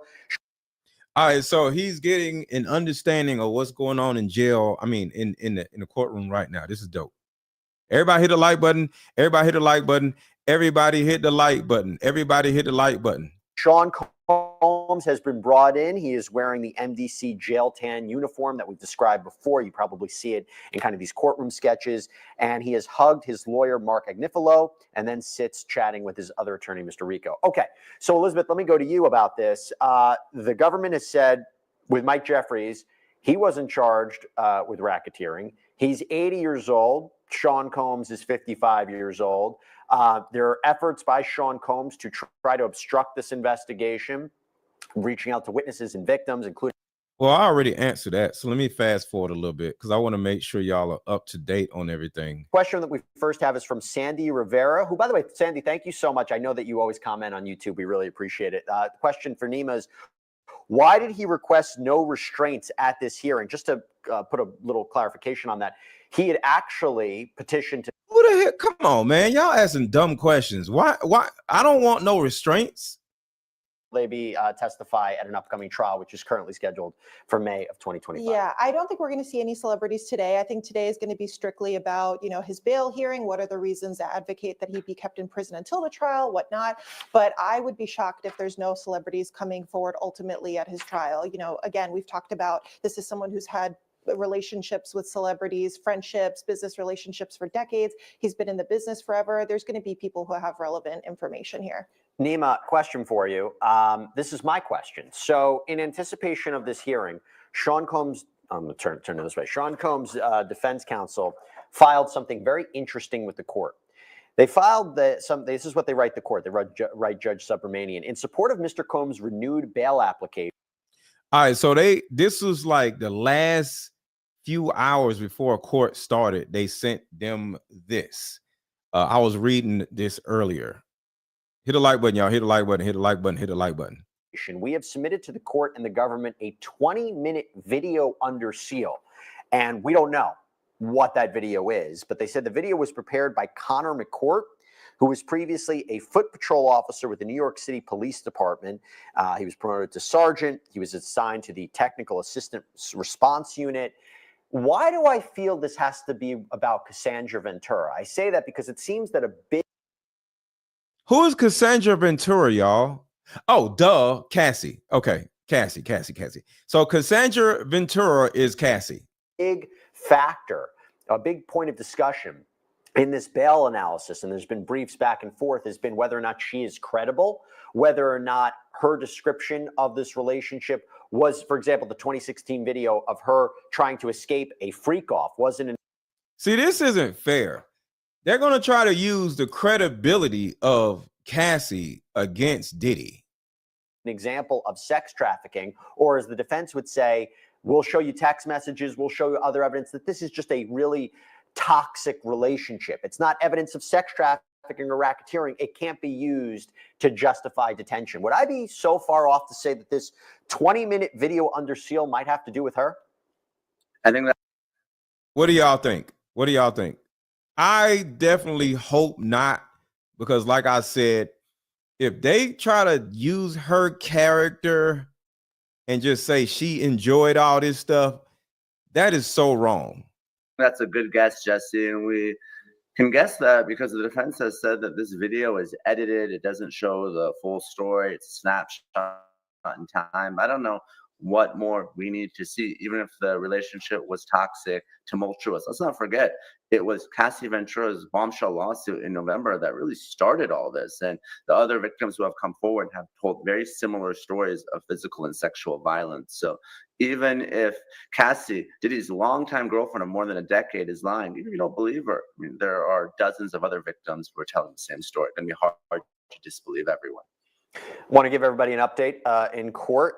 Sean Combs and his lawyers, they're sitting at the middle of three tables. There are two U.S. Marshals who are there as well, and they're, rather than directly behind him, as is usually the case, they are on his sides.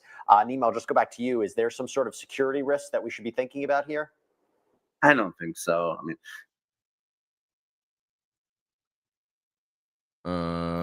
hold on one second. Somebody asked, what card game are we referring to? Hold on one second. This is the card game. A solution that will help every woman watching, regardless of age, regardless of... I just came up with a solution that will help every woman watching, regardless of age, regardless of background. See, in my 7 years of coaching women, the number one thing that I hear in my coaching sessions is her issue or tumultuous relationship with her mother. So what I've done is come out with a card game that will actually help mothers and daughters come back together. We have to get to the source of a woman's pain, her inadequacies, her insecurities, and heal that little girl inside of her before she goes out in the world as a woman. I call Like Mother, Like Daughter therapy in a box. Therapy in a box is 50 questions for the daughter to ask the mother, questions that you always wanted to ask.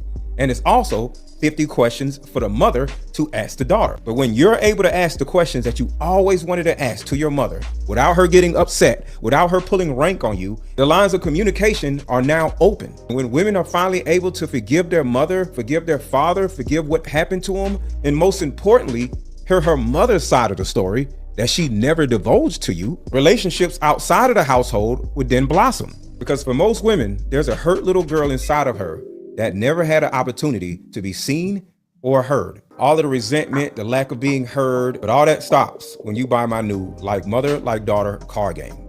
Order it now. The link is under this video. Click the link and let's start healing. So that is a card game that y'all were asking questions about. So let's get back to what's going on in trial.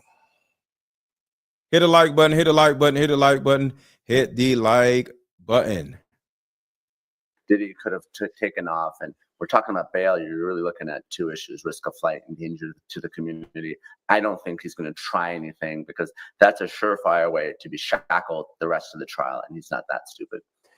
Okay, well, in all fairness, let me just say he's also accused of reaching out to witnesses and victims through his family. When that became a central issue of why he's been denied bail, if that's true, if the prosecutors can prove that to the court, that's not great. That would not be the most reasonable thing. We'll get to that in a second. We have a question from YouTube here. I actually think he probably has the better shot making bail in front of this judge right now because the judge seems at least open to some of the arguments put forward by the defense. We'll see if it works. Which brings me to this question that we have from YouTube. This is from Dr. Firewater on YouTube. Seems like a contradiction, Firewater, but anyway. Interesting name. Will Diddy's life be put in jeopardy if he's released on bail? Public outrage or celebrity hit job? Is it safer to keep him incarcerated until cleared?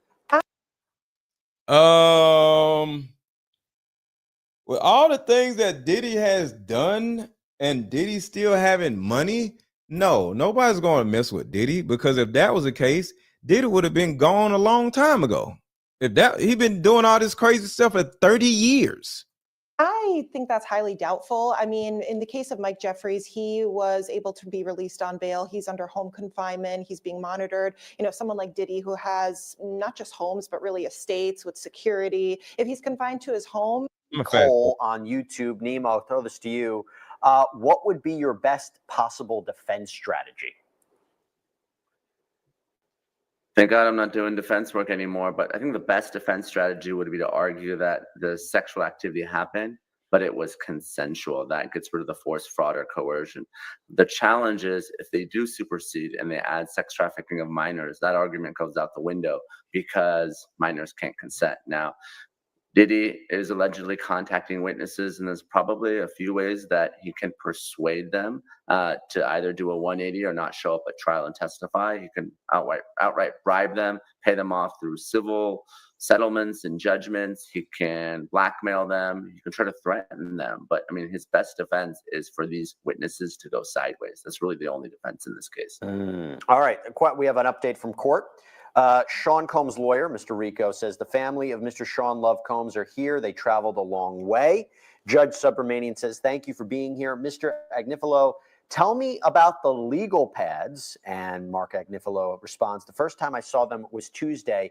Elizabeth, this feels like in response to the issue that happened earlier this week about whether the government improperly photographed. Where's the little white girl? Why the little white girl don't get to hang out with them no more? Potentially privileged materials of Sean Combs. I didn't think that issue was going to be decided today, or at least discussed today. I thought they were going to be briefing it. Is this Diddy's sister, y'all? Does anybody know who this woman is? Is this Diddy's sister?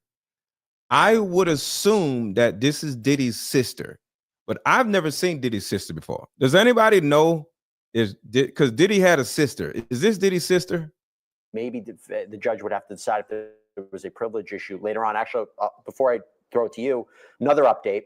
As we sit, this is from Mark Agnifilo. As we sit here today, I'm not sure when legal was written on each of them. I'm trying to get to the bottom of it. Different members of the defense team were telling him to write legal on the pads. There's a photo of a pad without legal on it. Again, this is all in relation to whether there was a big sweep at the Metropolitan Detention Center and photographs were taken of Sean Combs' notebooks. And the question was, were 19 pages or other materials improperly? So y'all say that's not his sister. So where is his sister then if that's not his sister? Maybe she is smart enough to keep distance from this dude and she's safe because of that. So I'm glad that's not his sister, if that's not his sister.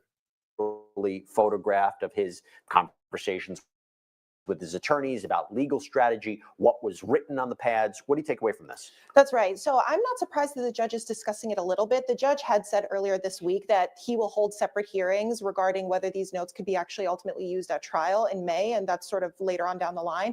But he did say in a filing earlier this week, be prepared to talk about what happened with that legal sort of note that was on the papers and where did it go. I'm not surprised that he wants to talk about that because I think a big part of what the prosecution is going to try to argue to prevent him from being released on bail is potential witness tampering. And what they said earlier this week is that there was some evidence within the notes of him, trying to contact witnesses through third parties, trying to get family members to post, positive things about him on social media. So I think there's a little bit of an overlap there. And there is. Make sure to share this video. Make sure to share this video. If you have not shared it already, share this video to your group chat. Share this video. Certain material that was photographed that will not now be used as evidence in this bail argument. The judge said, throw it out, throw out these copies. You're not going to be able to argue that prosecution to support your case. But Elizabeth does raise an interesting point here, Nima. The idea, and I think this will come up, was Sean Combs developing this social media campaign through his family really is centered around his birthday, to post positive messages about his birthday. There was this video of his family wishing him happy birthday. You can hear him on the other line from the MDC. He seemed to be happy. And the idea was he purposely orchestrated this social media campaign to influence a potential jury. And the idea would be, if he's orchestrating this behind bars, you can't let him out on pretrial release. What else would he do? Now, I'm curious your thoughts on this. Some would say, and the prosecution says, we have evidence to prove that was his intent, was to influence a potential jury. Do you think that's strong, though? I mean, we're not even close. I think that's very strong, because you look at a human by their interactions with other people and their actions. And if this man, when he was out, was doing all these terrible things to women, and then when he goes to jail, he's still trying to do terrible things to women from jail, what do you think he'll do if he gets back out? He's not even acting right in jail. To a trial, do you think, and also he's a public figure, doesn't he have a right to change the public narrative about what everybody's been saying about him? Jesse, I'm as pro prosecution as they come, and I believe that they have evidence that he's contacting witnesses, and that is witness tampering and obstruction. But to argue against a social media public relations campaign is really a bridge too far, in my opinion. If you're the prosecution, you got to kind of maintain your credibility. Obviously, there's the courtroom and there's the court of public opinion. Yeah, I don't see nothing wrong with getting somebody to make a post that is favorable of you. I don't see nothing wrong with that. Father and behind the scenes footage of his father, and we did a sidebar on what that might mean, and now we see what the prosecution is taking away from some social media posts. Okay, we have an update from court. Nima, I'll just start with you on this. So Sean Combs' lawyer, Mark Agnifilo, said, so it's clear that on November 1st, the sweep, which I'd mentioned, the sweep of the MDC, they did not all say legal, meaning it was not there we go on his Sean Combs notepad. There we go. They did not all say legal. That is very, very, very, very important information. That may mean that the judge is looking at Diddy's team as lying to him, which is hurtful to Diddy's chances of getting out. The judge says, the pad you handed up to me, did it say legal on it on November 1st? Agnifilo says, I'm not sure. The judge responds, moving forward, make sure representations are true. Ooh, felt like a little bit accusing the defense of not being totally transparent, right? Yeah. Yeah, I think so. And it's not the first time. Going back to that video from 2016, the defense said that DHS leaked it, and there's really no evidence to support that. And I understand that they're trying to advocate on behalf of your client, but Judge Subramanian, let's be honest, this is a Democratic appointee. He has a civil background, and I'm really surprised he's taking so much time to address this privilege issue. Obviously, the attorney-client privilege is sacred, but we're talking about 20 pages. Judge, take the documents, review them in camera and chambers, and make your decision. Why do you need briefing on this? Oh, okay. Not something that's rocket science. Any young lawyer can determine whether the documents are privileged or not. We have another update from court. Elizabeth, I'll turn to you on this one. This is from the judge. Ms. Slavic, this is referring to Christine Slavic. She is the AUSA, the Assistant United States Attorney, the prosecutor in this case, one of the prosecutors. Ms. Slavic, what is the status of Mr. Combs' laptop? And then she responds, the laptop for him to review. Wait, laptop? How the hell are you in jail with a damn laptop? Have y'all ever heard of somebody being in jail and they have a laptop? Have y'all ever heard that before? Has anybody ever heard of somebody being in jail and they have a laptop? You got Wi-Fi in a laptop? Has anybody ever heard of that? I ain't never heard of that. That's crazy. View the discovery at the MDC. The idea is to preload the information he's allowed to have at the MDC on the laptop. There is a protective order. Interesting they're talking about this because one of the arguments put forward by Sean Combs' defense team is he doesn't have the adequate resources at the MDC to properly prepare for what is a complicated sex trafficking and racketeering trial. What is this exchange about, you think? Right. I think they're probably pointing to an issue with privacy. And like you said, him being able to properly be able to put on his defense. You know, if he's someone who's in home detention, he can meet with his attorneys in fair confidence, you know, discuss things more freely. In prison, you're really not afforded those same privacy rights. So I think that's an argument that his team is going to be putting on. Nima, I've got a question. This is from Sean D. Cole again on YouTube. Please keep the questions coming if you have a question. And just for the record, for anybody watching it and thinking that it's unfair for him to be in jail versus being at home, you don't supposed to be able to do all this other stuff. This is jail. This man got laptops and shit. No, let him stay in jail and give him a laptop and Wi-Fi instead of letting him be on the streets. Because most people can't have no damn laptop in jail. So if he got a laptop, give him a laptop and keep him in jail versus letting him get out. Shit, sounds like he has all he need in jail. So why would he need to get bailed out? Let him stay in jail with his little laptop and his little Wi-Fi, and he can have at it. That's enough ability to work on your case. Question about this hearing. If you have a question about this case, make sure to submit them now. This is with this being the presiding judge, meaning Judge Arun Subramanian. Is this Sean Combs' last chance for bail? I don't believe so. I believe that he can go to the Second Circuit and had petitioned the Second Circuit, but then put it on pause, waiting for Judge Subramanian to ultimately decide this issue, right? Oh, damn. So this is not his last opportunity to get bail, y'all. So this is going to be a long, drawn-out situation. Yes. So when you appeal, that really removes jurisdiction and the ability of the trial court to make a decision. So obviously the case was transferred to Judge Subramanian, but they'd appealed to the Second Circuit, which is the highest court before that appeal. But now what they want is another bite at the apple, see if the judge is going to disagree with the prior magistrate judge and district judge and actually release Combs on bail, which would be very surprising, in my opinion, before they take it up on appeal. Elizabeth, I'll turn to you on that. Again, the reason we know some of what the defense's arguments are is because I read the brief to the Second Circuit. They asked to put it on, they called it, oh my gosh, I'm forgetting the legal term, abeyance. They put the appeal on abeyance and said, pause it.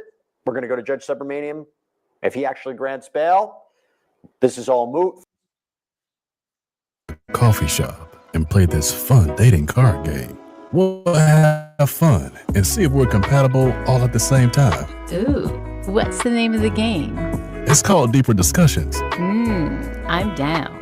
Okay, meet you at 6. Fellas, buy this card game. Ladies, buy this card game. Buy about 2 or 3 card games. The main reason why people can't stay together isn't because they don't like each other no more. It's actually because their present family issues come up or their past family issues come up. But when you play Deeper Discussions, you'll be able to understand a person's family issues up front. This game can be played with either 2 people or an entire group. So have fun. Question number 1. Name a time when money was the main factor while a relationship went bad. What's going on, Jay? Deeper Discussions Dating Edition. Again, these cards are good for vetting a potential boyfriend, a potential girlfriend, a potential husband, a potential wife. The texture of these cards are so soft and silky, by the way. Like they ain't gonna get really wore out. Durable. A dating card game for introverts who have a hard time asking the much needed compatibility questions. Deeper Discussions, the card game.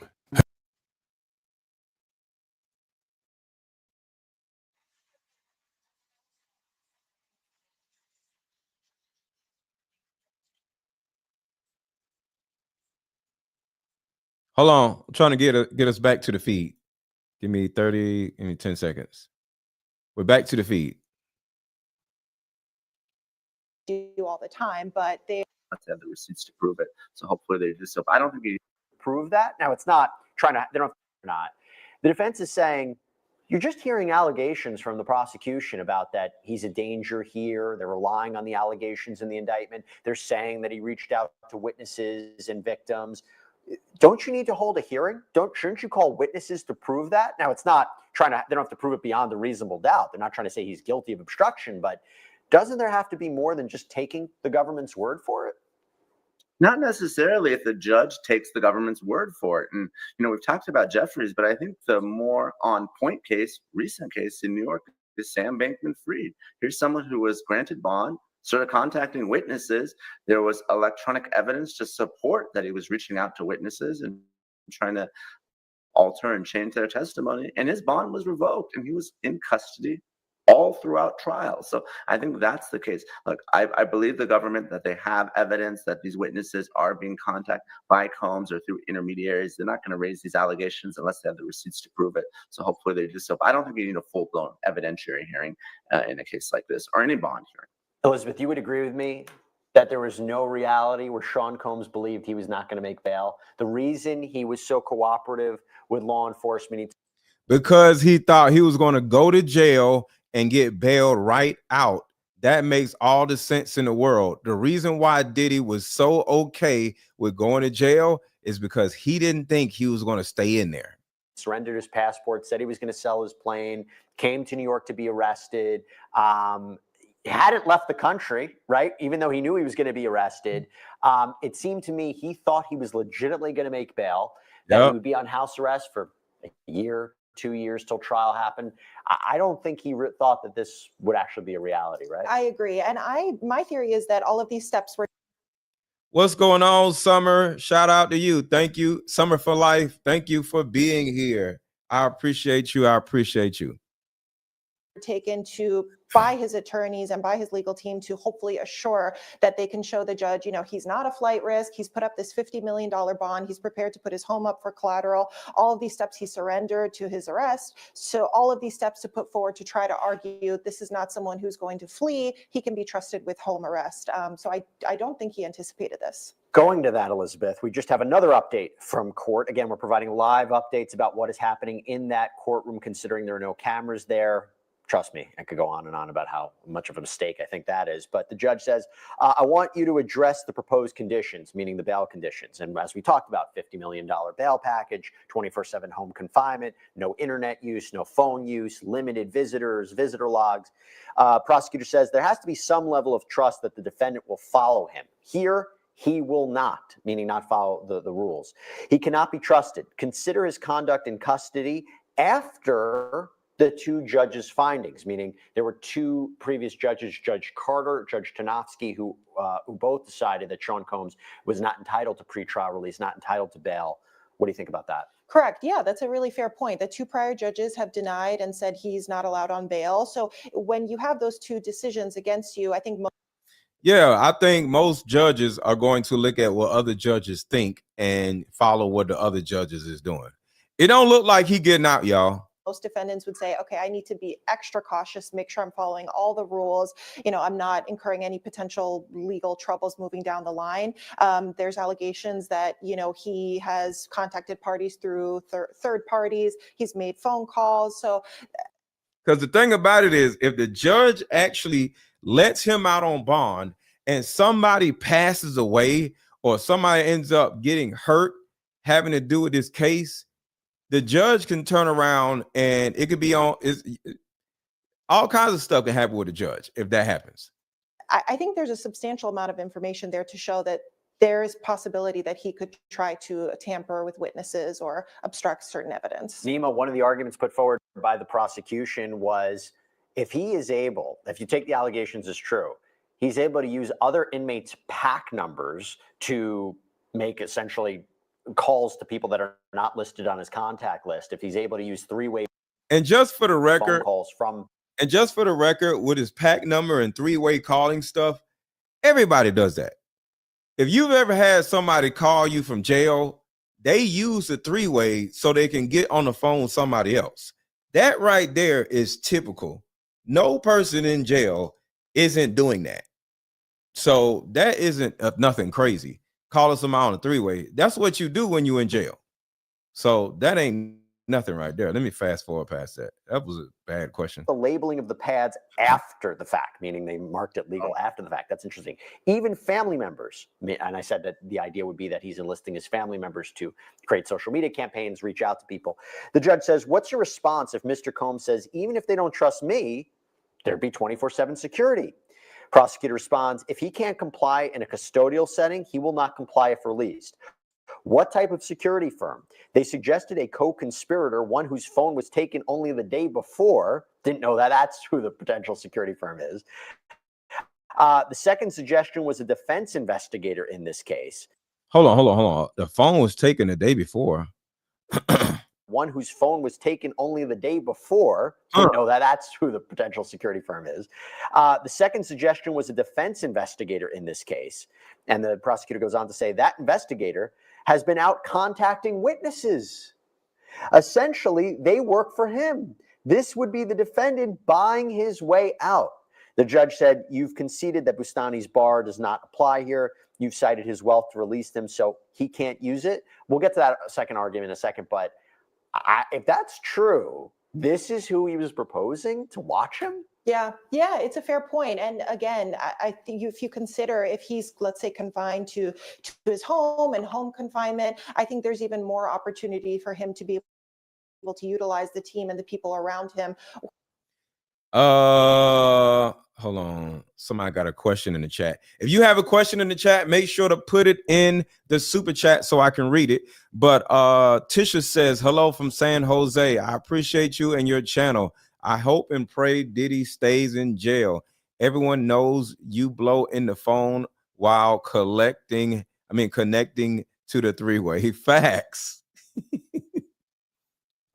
Whoever they're working for to be able to work within his favor. And also, this is not somebody who's going to be confined to a tiny little studio apartment. He has huge homes, huge estates. There's a lot of room for him to potentially go about, continuing possibly the behavior that the prosecution is alleging he's already been doing. One of the other interesting arguments that I love to talk about here, Nima, and I'm curious if it comes up. Prosecutors said there's a two-tiered justice system. Why would it be fair that Sean Combs has the resources and the wealth to turn his home into a private prison, and he should be out waiting trial on sex trafficking and racketeering charges when somebody with lesser means wouldn't be able to do that and they don't get bail? Now, the defense says, wait a second. The only reason we're proposing such an expansive and expensive bail package like this is because of the very problems, the very concerns that the prosecution has. You say it's his wealth. That's a concern. Well, we're going to show you, we're going to create such a package that alleviates any of those concerns. The reason it looks like this, and it's so expansive and includes 24/7 monitoring and all this, is because of what the prosecution said. You can't have a sword and a shield at the same time. You say he's wealthy. You say he has the resources to flee, to do what he wants. Well, we're going to use that to try to negate those concerns. Where do you stand with that, Nima? Well, it's not a flight issue, but a danger issue, and no other defense. Yeah, like if Diddy wanted to get away, he would have went away a long time ago. Diddy is dangerous. Like, let me show y'all an example of how dangerous Diddy is real quick. We're going to come back to that. I'm going to show y'all exactly how dangerous Diddy is. Do y'all know there has been a third person that has gotten visited by Diddy's people? Do y'all know that? A third person was visited by Diddy's people. Watch this. Check this out, y'all. A third person got visited by Diddy's people. Private investigators, in quotations, chose to show up on my doorstep that apparently are going around and contacting numerous influencers that talk about Diddy and then do deep dives on Diddy as well. Now, obviously, I didn't talk long, but I was curious who they were, what they wanted, and why the fuck they were showing up on my property. And how the fuck they got my address. Best believe I had a special little something sitting in my hands that you could see from a pretty good distance. What's up, Rodriguez? Make sure y'all hit the like button. We should be at 1,000 likes now. We've had over like 8,000 people in here on and off. So make sure y'all hit the like button, y'all, as y'all come in. See from a pretty good distance, if you know what I mean. And then this beautiful baby right here that I love so much, she will fuck you up. But I was asked if I was paid to post content on X and TikTok about Diddy. Videos that are weeks to even a month old by now, by the way. But apparently I was reported on my X account for spreading, in quotations, misinformation, even though majority of the information is publicly available, which is obviously what thousands of other creators have done not only on TikTok, but other social media platforms as well. Maybe not in the manner of which I did, which is probably why I was contacted. Do keep in mind I say allegedly and then easily connect the dots for everybody to understand. So I can't be held accountable, even though once again, all this information is publicly available. Just take some research, by the way, people. If you actually want to see that series, you can go check out my X account, by the way. You can get there by going to look under my bio by MZ about Diddy. Motherfucking time in the past month that investigators have shown up at my doorstep. Well, not technically, because the first... Hold on, it was more than one time? Hold on. Last month that investigators have shown up at, because who the fuck thinks that TMZ is a reliable source? But this is the second motherfucking time in the past month that investigators have shown up at my doorstep. Well, not technically, because the first set were technically federal. But that's for an... 2 times? I didn't know it was 2 times. And the first time was federal? TMZ about Diddy, which I politely declined because who the fuck thinks that TMZ is a reliable source? But this is the second motherfucking time in the past month that investigators have shown up at my doorstep. Well, not technically, because the first set were technically federal. But that's for an entirely different situation. But what's interesting is that these men would not tell me what company that they worked for, which is sketchy as fuck, and I don't fuck with that. But I just want people to know that no matter what you speak upon on the internet or social media, people will do whatever they have to do to cover their asses or somebody else's. And that it's a dangerous motherfucking world out there, and that you should damn sure keep yourself prepared. I'm sure you know what I mean by that. But apparently, come to find out, when I went on TikTok, there's a couple of other influencers that have had the same experience. So honestly, I don't even know what the fuck to think at this point. I'm sorry if you hear me yelling on video. It's actually this little guy right here. His name's Oscar. Beautiful. So plenty of people are getting called and visited by Diddy's people. This is getting scary. All right, let's get back to it. Hit the like button, hit the like button, hit the like button, hit the like button. And I don't think the Jeffries case is similar, would be released with these types of allegations. If we did, we'd be treating celebrities or folks with hundreds of millions of dollars differently because of their wealth. So I think that's a very strong argument for the government. We have another back and forth that I want to tell you about. It's almost like the judge is listening to our back and forth, because this is what just happened. And by the way, I really, from a legal point of view, I really am respecting Judge Subramanian. He's challenging both sides appropriately here. This is what he says, Elizabeth. The AUSA, Slavic, the prosecutor says, we're not seeking his continued detention based on his wealth, but rather danger, risk of flight, and obstruction. The judge says, is obstruction your main argument? The prosecutor says, danger to others. So the judge says, so not risk of flight? And the prosecutor says, we still rely on that too. What'd you make of that? I think it's important that they don't forfeit any of the arguments, and I think they're all equally important. I do think I'm glad that they've highlighted the danger issue. Again, so much of this comes back to that video of him and Cassie Ventura. He has assaulted her on that video. He later admitted to that. So that's something that prosecution can point to and say, look, there's a possibility that could happen to other people as well. It's right here in black and white on video. So I think that's one of the more strong arguments. But I think it's important that the prosecution doesn't forfeit any of the other arguments. I got a question, y'all. So as of right now, exactly, Sherry, I try to. So as of right now, y'all, do you think Diddy will get bail? Yes or no? Drop yes or no in the chat. Do you think Diddy will get bail? Vote in the chat. Everybody watching, vote yes or no in the chat. Do you think Diddy is going to get bail today? Yes or no? Yes or no? I want to see. Everybody watching, make sure to comment yes or no. Everybody watching, Will Diddy get bail today? Yes or no? Type in the chat, yes or no. Everybody watching. Documents, including obstruction of justice, so that they can put on a fair trial. Nima, that risk of flight is interesting because the prosecutors say he's facing 15 years to life in prison on these charges. He has a lot of incentive to flee. His response would be, first of all, my family, my livelihood is here. I'm not going to flee the country. I've been trying to sell my plane. I gave up my passport. I could have fled multiple times. I didn't.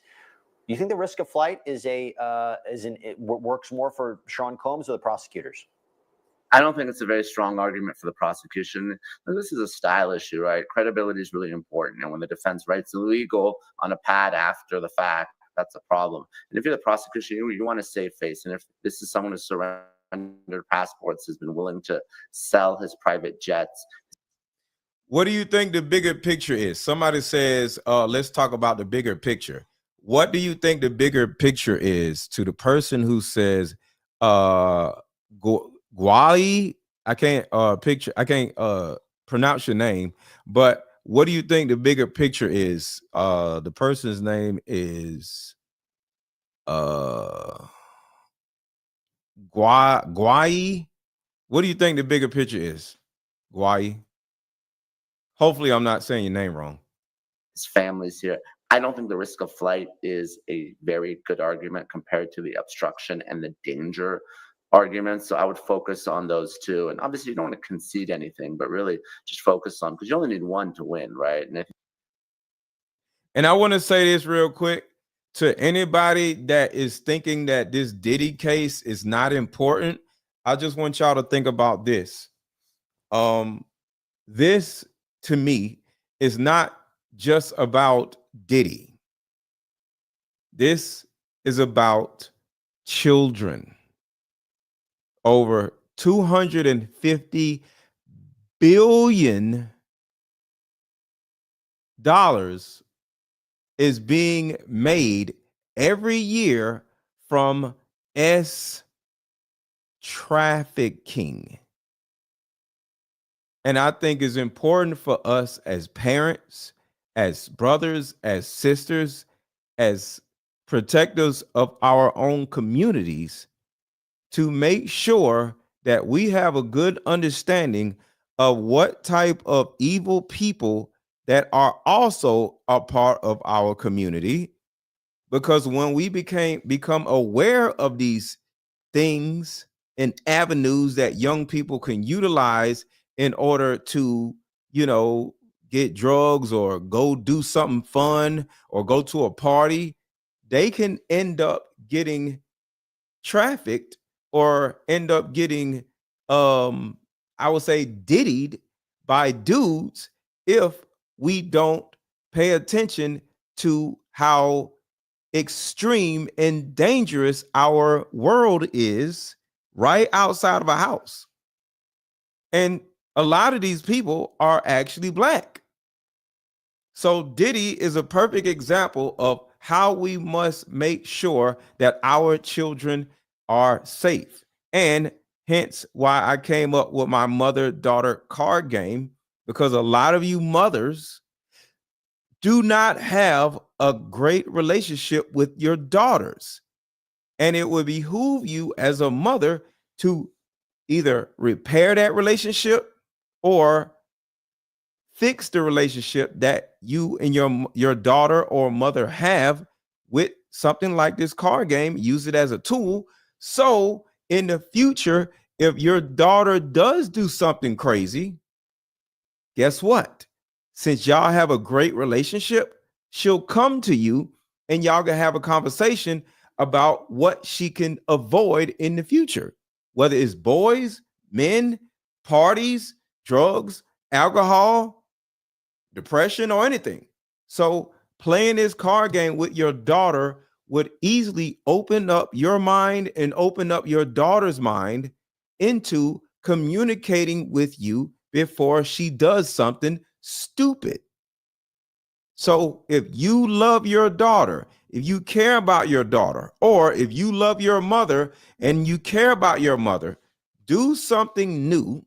Instead of doing the same old stuff over and over again, Try something new that would change the narrative between you and your mother's or you and your daughter's situation.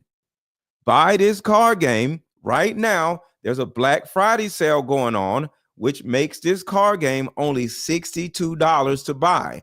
Usually, this card game that I have in my hand is $200. It's $199. And best believe people is buying the shit out of this card game. But right now, there's a Black Friday sale, and you can get it for $62. And so that's the bigger picture. That's the bigger picture. The bigger picture is about the relationship you have with your daughter, so she won't feel this need to go out to a party and drink and do drugs and do all this other stuff and get caught up in all this mess. Some of these young girls are on OnlyFans and you don't even know they got an OnlyFans page. So building your relationship up, building up the trust that you have with your daughter will help your daughter come to you when she's going through something. Too many of you mothers don't care about what your daughter is going through because you think you can't control her. It ain't about controlling her. It's about understanding her. So use this card game to gain an understanding with you and your daughter. That's the biggest picture. It's not about Diddy. It's about your kids. Buy this card game. Buy this card game. Let's go. This is not a game. And hit the like button. The danger is the strongest argument. You mean you only need to convince the judge whether it's obstruction or risk of flight or danger? You don't need all three? Generally, it's going to be danger or risk of flight, but the obstruction is important as well. So the standard is under federal law that detention is appropriate if there's no condition or combination of conditions that can guarantee the defendant's appearance at trial, and he or she is either a risk of flight or a danger to the community. Now, obstruction can come in as well, but it's typically danger. Elizabeth, we have another update from court talking about obstruction. The judge says, tell me about obstruction. Is he listening to Law and Crime? Is there like something, does he have a microphone here or something? Tell me about obstruction. So he asks, he says, tell me about obstruction, prosecutor.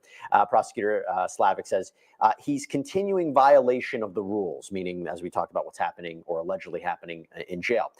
The judge says, is running a PR campaign obstruction? Meaning the social media posts. The prosecutor says that's not what we have here. Rather, it's his concerted effort to impact the integrity of these proceedings. Prosecutor says, he says, I want to reach the jurors. I need only one. Ah. Laughing, it's cute, it's hilarious.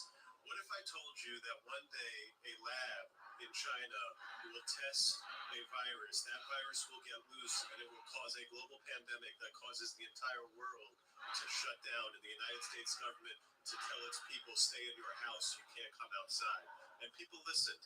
What if I told you there's a robot that told a bunch of other robots? All right, so something just came up and I was just like, wait, what? Okay. So that's so interesting. That's the first time that we actually maybe heard, they said they would have evidence to prove that this social media campaign was about influencing the jury. So he allegedly, there's some communication from Sean Combs where he talks about, I only need one, meaning only need to convince one juror. The judge says he's not permitted to engage in any he's not permitted to engage in any conduct to impact the jury pool. That's what the judge is asking. And real quick, Guai says the government is the problem. Well, I want y'all to understand what government actually means. It's the government of your own household. It's not about the government. It's about the government of your household. Too many of you women, there's no father in the house, you're single mothers, and your 13-year-old, 18-year-old, 22-year-old daughter is leaving your house, going to these Diddy parties and getting all kinds of stuff done to them. And now later on, she has a lawsuit going, but it started because there was no man in your household. So when you talk about the government, no, it's not the government. It's you governing your children properly so your child won't go to a Diddy party. Your child won't go out seeking for validation from men to do all this stupid stuff. To govern your sons to actually be men of their own so they won't be groupies going to these Diddy parties so they can turn around and end up getting screwed over also. These men and women are going to Diddy parties because they are seeking a validation and seeking love and seeking attention outside of their home.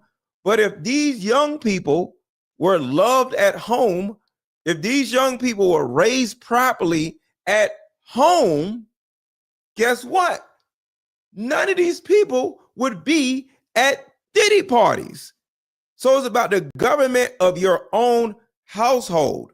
We can't sit around blaming Diddy or blaming the government or blaming this person or blaming that person on every mishap that goes on with your goddamn kids. They're your kids.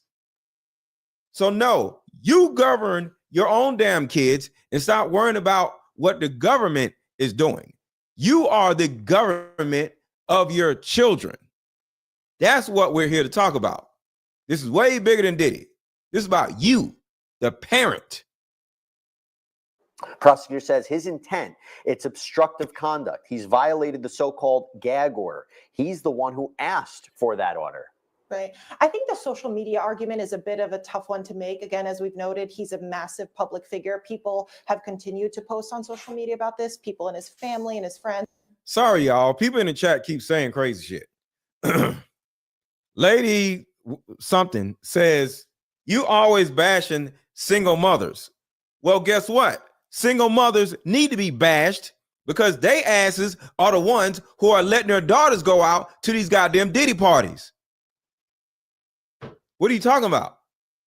So yeah, I'm going to keep talking shit about single mothers because y'all asses are the reason why these young girls are going out doing all this crazy shit. And I'm not going to hold my tongue on single mothers ever because y'all are part of the goddamn problem. See, Diddy and all these nasty men, they're half of the problem. The parents of these victims are the other half of the problem. My kids ain't going to no goddamn Diddy party. Why? Because they was raised by a father. Most of y'all kids ain't being raised by no goddamn father. My kids ain't going to no goddamn Diddy parties. I can call my kids right now and I know exactly where they are because they had a father. So stop that bullshit.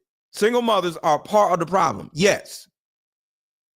Let me show y'all something right here. You've seen the video too. He said, hold on. This is one of these situations right here. Listen, he's got this woman. This woman was to talk to possible victims and witnesses. I would it, but didn't nobody save me. I remember them all being mad at me because I put snake venom in everybody's drinks and shit because everybody acting like they couldn't remember. But when this witchy lady, she gave me she was in a red room and the room had mirrors everywhere and it was a yellow snake in the damn sink. Do y'all know who this woman is? This is a woman that went online talking about how Diddy did all this crazy stuff to her when she was 11 years old. How did she get out of the house when she was 11 years old, y'all? How did she get out the house? Who let her at a Diddy party at 11 years old? A single fucking mother. Most of these damn situations right here. This is another situation. Listen. Hit with 5 new lawsuits. So let's go ahead and deep dive each one of these right now. And of course, we are going to start off with one of the most shocking ones. And this is claims from a 13-year-old child at the time of this abuse. 13-year-old child at the time of this abuse. 13-year-old child, y'all. Did Diddy capture this person? Did Diddy climb into their window? No.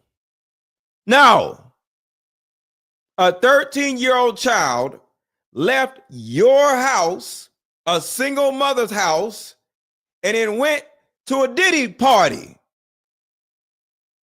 What is a 13-year-old child doing at a damn Diddy party?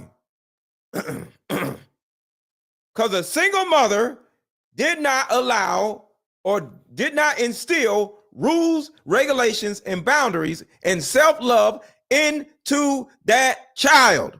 A lot of these goddamn people in these Diddy filings were minors. And yes, Diddy is a terrible person. But how did the minor end up at a goddamn Diddy party? Single mothers. LaDawn Newton, I ain't want to say it, but yes, sounds like she watched Blink Twice a few times and she's lying. Yes, I totally agree. Does anybody remember the Blink Twice movie? I think this lady is lying. Was there with a guy and he was standing there looking disgusted, but didn't nobody save me. I remember them all being mad at me because I put snake venom in everybody's drinks and shit, because everybody acting like they couldn't remember. But when this witchy lady, the witchy lady, it was a witch lady at Diddy's house also, and in the movie also. Put a 1 in the chat if y'all watch Blink Twice. This goddamn woman is lying. I don't give a damn about what nobody say about shout out to damn, I forgot the guy's name. It's on the tip of my tongue. But shout out to him for interviewing this damn woman. But this woman is a lie. She's lying. Paint a picture that. Put a 1 in the chat. Put a 1 in the chat if y'all watch the movie Blink Twice. Put a 1 in the chat if y'all watch the movie Blink Twice. This woman is lying. Oh, the Lionel B show. The Lionel B show. Yeah, shout out to Lionel B. Listen to He's shit. not dangerous. When again, we've seen the video. I don't updated. he did what he did to me, and then when it was time for The woman went on Lionel B show lying like a mug. Listen to this shit. Jennifer Lopez, she was there with a guy and he was standing there looking disgusted, but didn't nobody save me. I remember them all being mad at me because I put snake venom in everybody's drink. Where the hell you get some goddamn snake venom from, lady? And you was 11 years old. Stop lying. What the hell is you talking about some goddamn snake venom? Who the hell finds a damn snake and picks the snake up and gets a venom? How the hell you get snake venom from a goddamn snake in the damn first place? Who the hell got a damn cup like this that can get snake venom from a goddamn snake? This lying ass damn woman. Hell is she goddamn talking about some damn snake venom? Because everybody acting like they couldn't remember. But when this witchy lady, she gave me. What? So is this witch ladies in these houses? Is a witch lady in the movie Blink Twice, but now is a snake and a witch lady in the same proximity of each other? Are you serious, lady? You're lying. She was in a red room, and the room had mirrors everywhere, and it was a yellow snake in the damn sink. She gave me. In the movie Blink Twice, there was a yellow snake in the sink with a witch lady, and the witch lady gave the girl in the movie snake venom. This lady is a lie. The venom, and whatever she gave me, it made me still be numb, but I whatever she gave me, the witchy lady, it made me coherent. Like I was. Oh, it made you start remembering stuff like the movie. I was coherent to everything, but I still couldn't move. And I put it in every.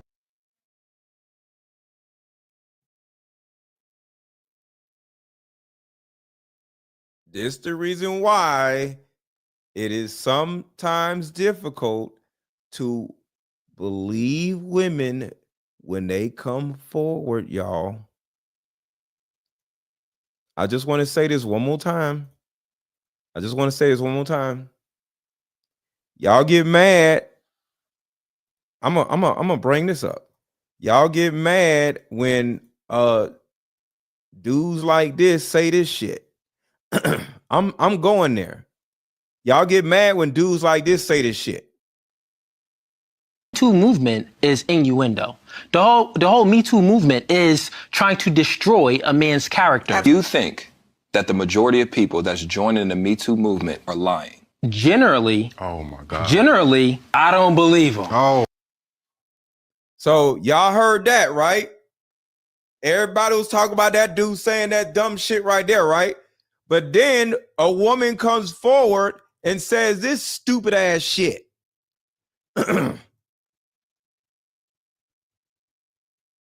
Then a woman comes forward and says this stupid ass shit, y'all. Victims and witnesses. I would be an absolute shock. Updated. I remember them all being mad at me because I put snake venom in everybody's drinks and shit. What the hell are you doing with snake venom in everybody's drinks? Not only did she have a snake, not only was there an old lady, not only was there a sink where the dead, who killed the snake? Who killed the snake? So somebody got to kill the snake. Somebody got to find an old lady, put the dead snake in the sink. They got to get the snake venom out of the dead snake's mouth. And then you got to put it in somebody's drink. And the woman was 11 years old when she was going through all this. But it's believe all women, right? Now, I do not agree with the dude in the video. All I'm saying is sometimes folks be lying. And that woman is a goddamn lie. Talking about some goddamn snake venom. The hell? Because everybody acting like they couldn't remember, but when this witchy lady, she gave me, she was in a red room, and the room had mirrors everywhere, and it was a yellow snake in the damn sink. A yellow snake in the sink with the witch lady. Just like the goddamn movie. She gave me the venom, and whatever she gave me, it made me still be numb, but whatever she gave me, it made me coherent. Like I was like coherent to everything, but I still couldn't move. And I put it in everything. And I remember Kris Jenner being mad about it. Let's go back to the Diddy case. I'm going to ask y'all a question.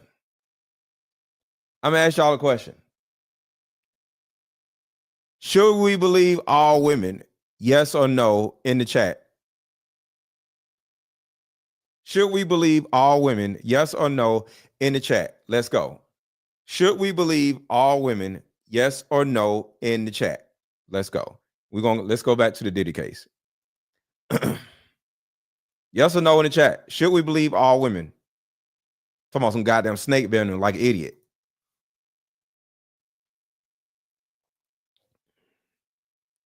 All right, we're going back to the Diddy bond hearing.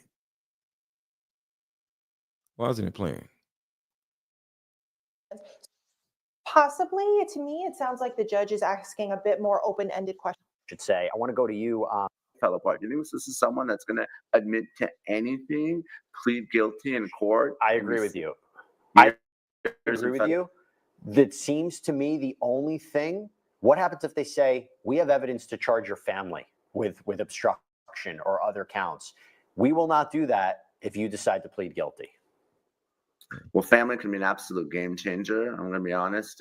As a former federal prosecutor, I put more than 1,000 people in prison, and oftentimes, people would plead to exonerate their family members. So I think that could be a potential game changer. But just as the current indictment is and state of the case with no other co-conspirators, I think Diddy's not going to take any deal.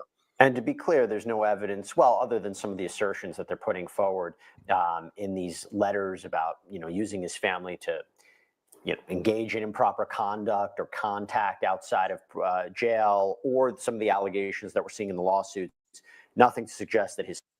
Thank you so much, LaDawn Newton. Thank you so much for the $10 cash app. I appreciate you. Sons committed any of these crimes. Or alleged crimes, I should say. I want to go to you, Elizabeth. We have a question from Susie Payne on YouTube. Will Diddy take the stand, and when will we see the court case? Well, presumably we'd see it May 2025. We're not. Hit the like button, hit the like button, hit the like button, hit the like button. A lot of you have not hit the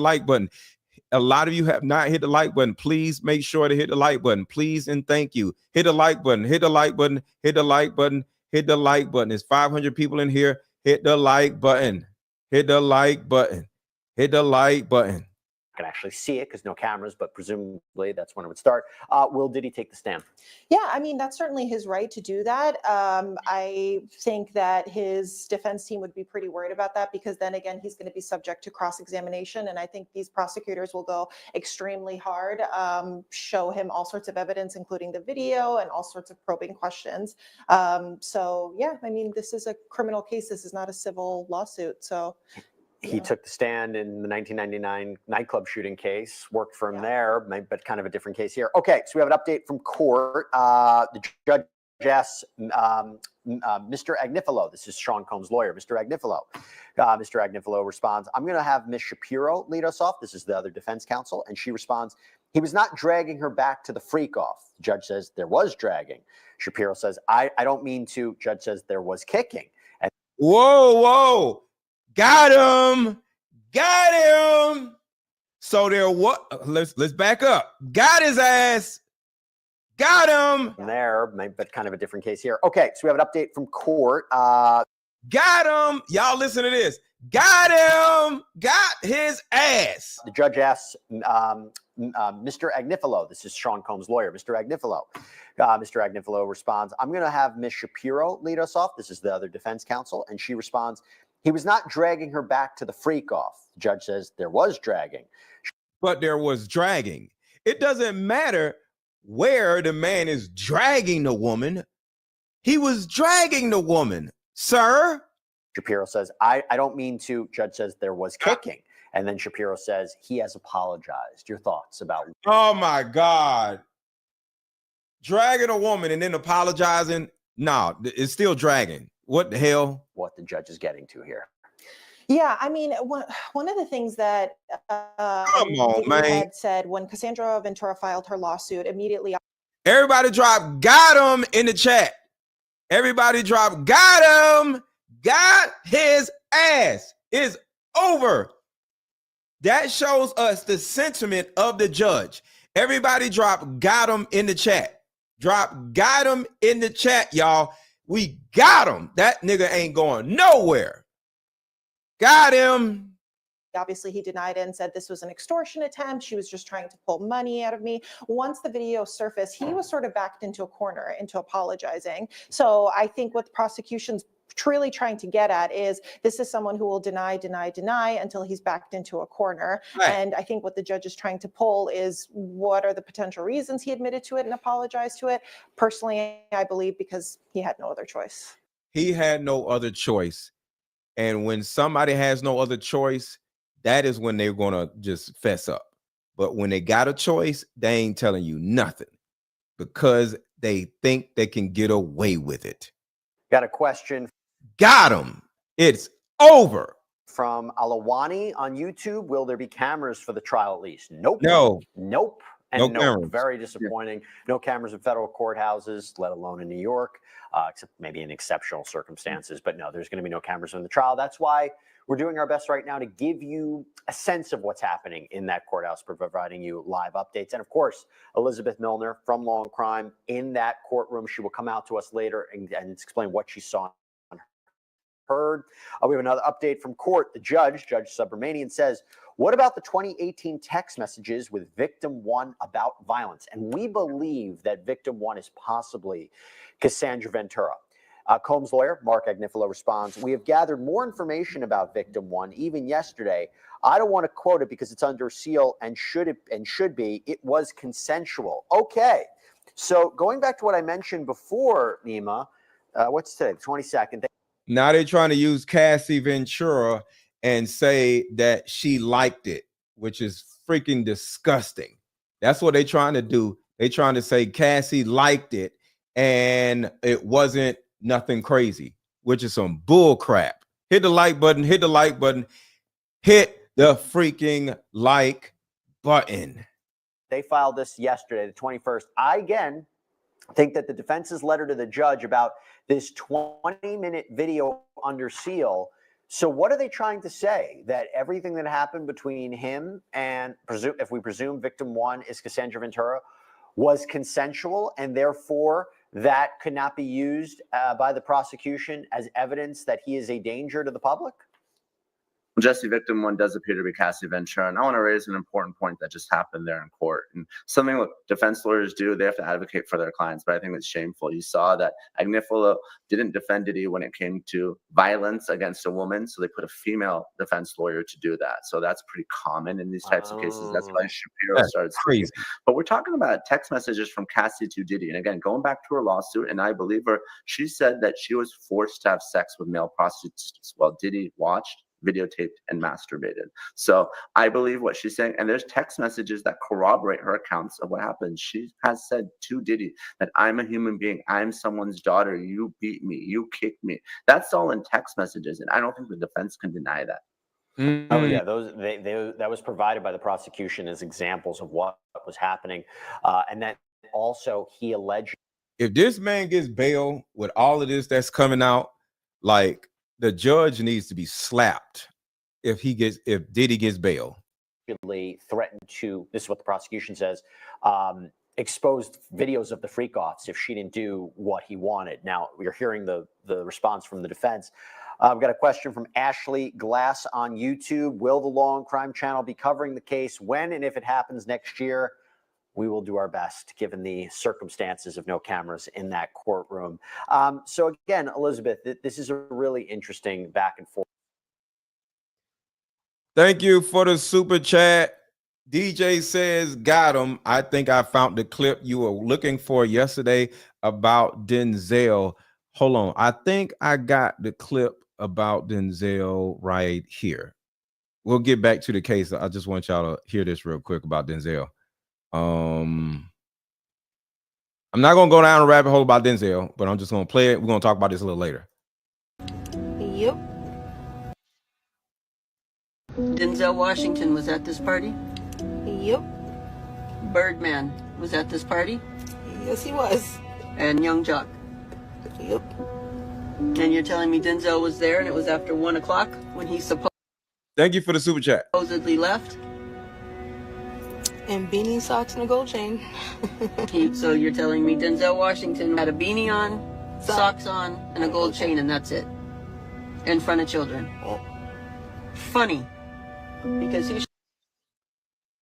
So yeah, so we got all that. We're gonna talk about that a little later. We're gonna be on stream probably for another 3 hours, but yeah, I got a lot of stuff to talk about. So yeah, we're gonna talk about the Denzel Washington stuff for sure. Interpretation. Oh, hold on. So let's go back to the case.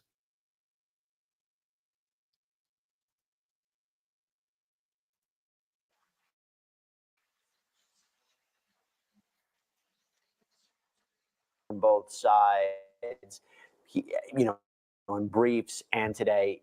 I mean, it seems probably more likely than not we are going to get a decision on Diddy's bail. I'd be really surprised if there wasn't a decision. I believe the two prior judges were able to make their decisions pretty. Can y'all hear this video? Just making sure. Can y'all hear the video? Yes or no? Can y'all hear the video and see it? Quickly. And again, this is a case where time is of the essence. I think both prosecution and defense are going to want to push for a decision quickly for their own reason. So I'd be very surprised if there wasn't a decision, and federal judges are prone to act faster than state judges. Nima, I'm going to you. Judge, update from court. Judge Subramanian asks, I don't want to quote from them, but you know the ones I mean. Again, it seems to be this information under seal. And Mark Agnifilo says, we are proposing an independent security firm. There has been mutually regrettable physical conduct going both ways. There was violence by this other person and by Mr. Combs allegedly. You're also getting a preview, I think, Nima, of some of the defense strategy when this goes to trial. Pretty shameful victim shaming here to allege that Cassie Ventura was the instigator or violence when we saw just brutality there, right? Her being dragged by her feet, her being kicked, the vase being thrown at her. Terrible, terrible stuff being said by the defense. But again, their job is to represent their clients. So that's what they're going to do. But to attack Cassie Ventura and say that she was the violent one or the instigator, pretty shameful in my opinion. It's always a tricky kind of. Thank you so much, Sherry Cook, for the super sticker. Thank you, thank you, thank you, thank you so much. And if you are enjoying this live stream, make sure to be like Sherry and everybody else and drop a Cash App or a Super Chat. My Cash App is $AARON 1000. $AARON 1000 is scrolling across the bottom of the screen. Buy my card game to support me. One of my card games, the link is under this chat. I mean, the link is under this video and the link is pinned at the top of the chat. Or buy me lunch with a Cash App. Cash App is $AARON 1000. I'm hanging out with y'all all day. I could be hanging out with my kids. I could be hanging out with this, doing that. I ain't even ate all day. I have not even eaten. I'm here with y'all to give y'all the news, that entertain y'all, to add value to your lives.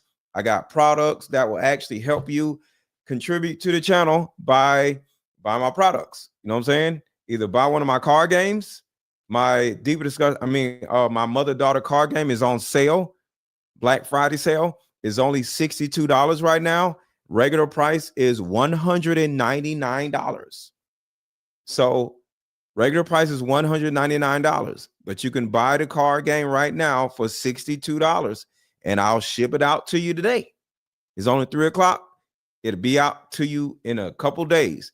Buy my mother-daughter card game if you have a tumultuous relationship with your mother. Hit the link under this video. Buy your mother-daughter card game while it's on sale, because in a couple days, the card game will no longer be $62. It will go back to being $199. Or just drop a $10 Cash App, $AARON 1000, because we're going to be here for another 3 hours talking about this Diddy case. Because I ain't got no job, y'all. This is my job.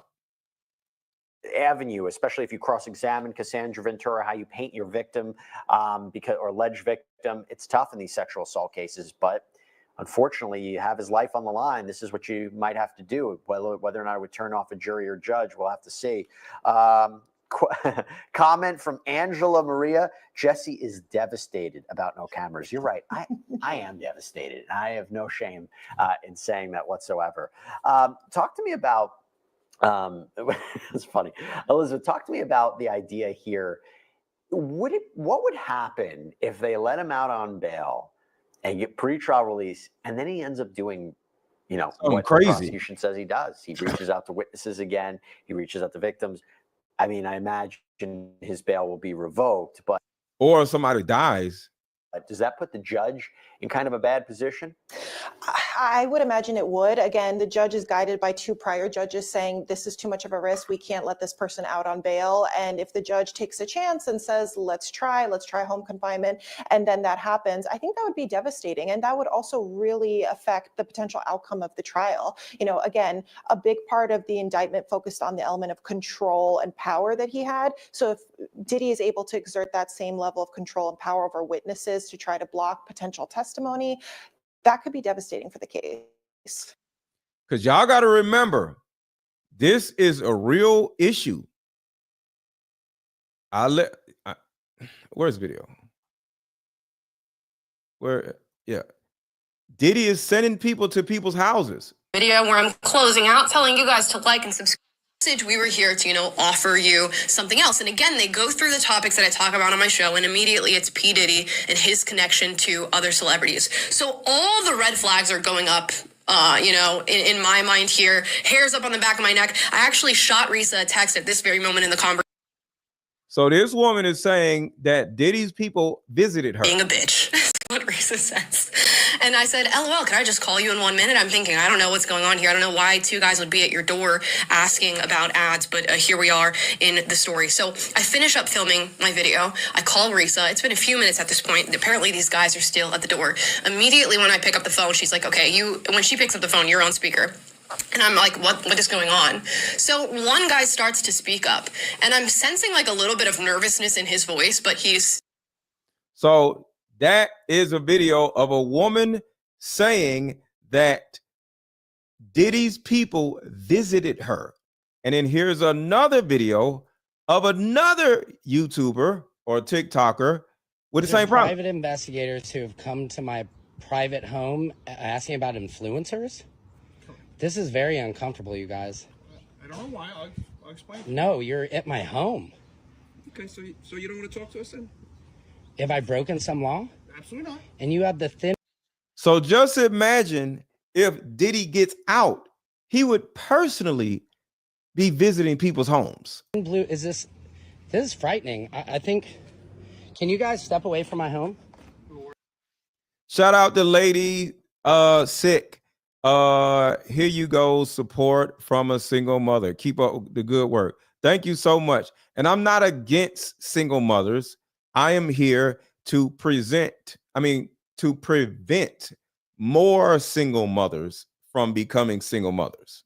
No public street, so the answer is no. But we're not trying to give you a hard time. Why are you here? What do you mean? You're showing up at my house. We're very nice and respectful, and we will be. I just have two quick questions for you, and if you want to be interested in it, great. If not, I'll have a nice day. We're not. What is this? This is odd. So you have to admit this is very weird. It always is, and people always ask us the same questions. I'm happy to explain to you. So What? Very simply, we're just hired to speak to a few people that do, have a lot. You hear that right? We're hired. They're hired by Diddy. Of followers, stuff like that, on different platforms. What is this about the Diddy stuff I report on? Somewhat, yes. Not necessarily. See? So if Diddy gets out, this gets worse. If Diddy gets out, this gets worse. Diddy has people flying all over the country. One person is in Arizona. The woman right here. Talking. This woman right here is in Los Angeles. And then there's another guy right here. I think, is in Detroit. Private investigators, in quotations, chose to show up on my doorstep that apparently are going around and contacting numerous influencers that talk about Diddy and then do deep dives on Diddy as well. So all over the country, people are being visited by Diddy's people. Imagine how what happens if Diddy actually got out. Somebody would die. Possibly. Allegedly.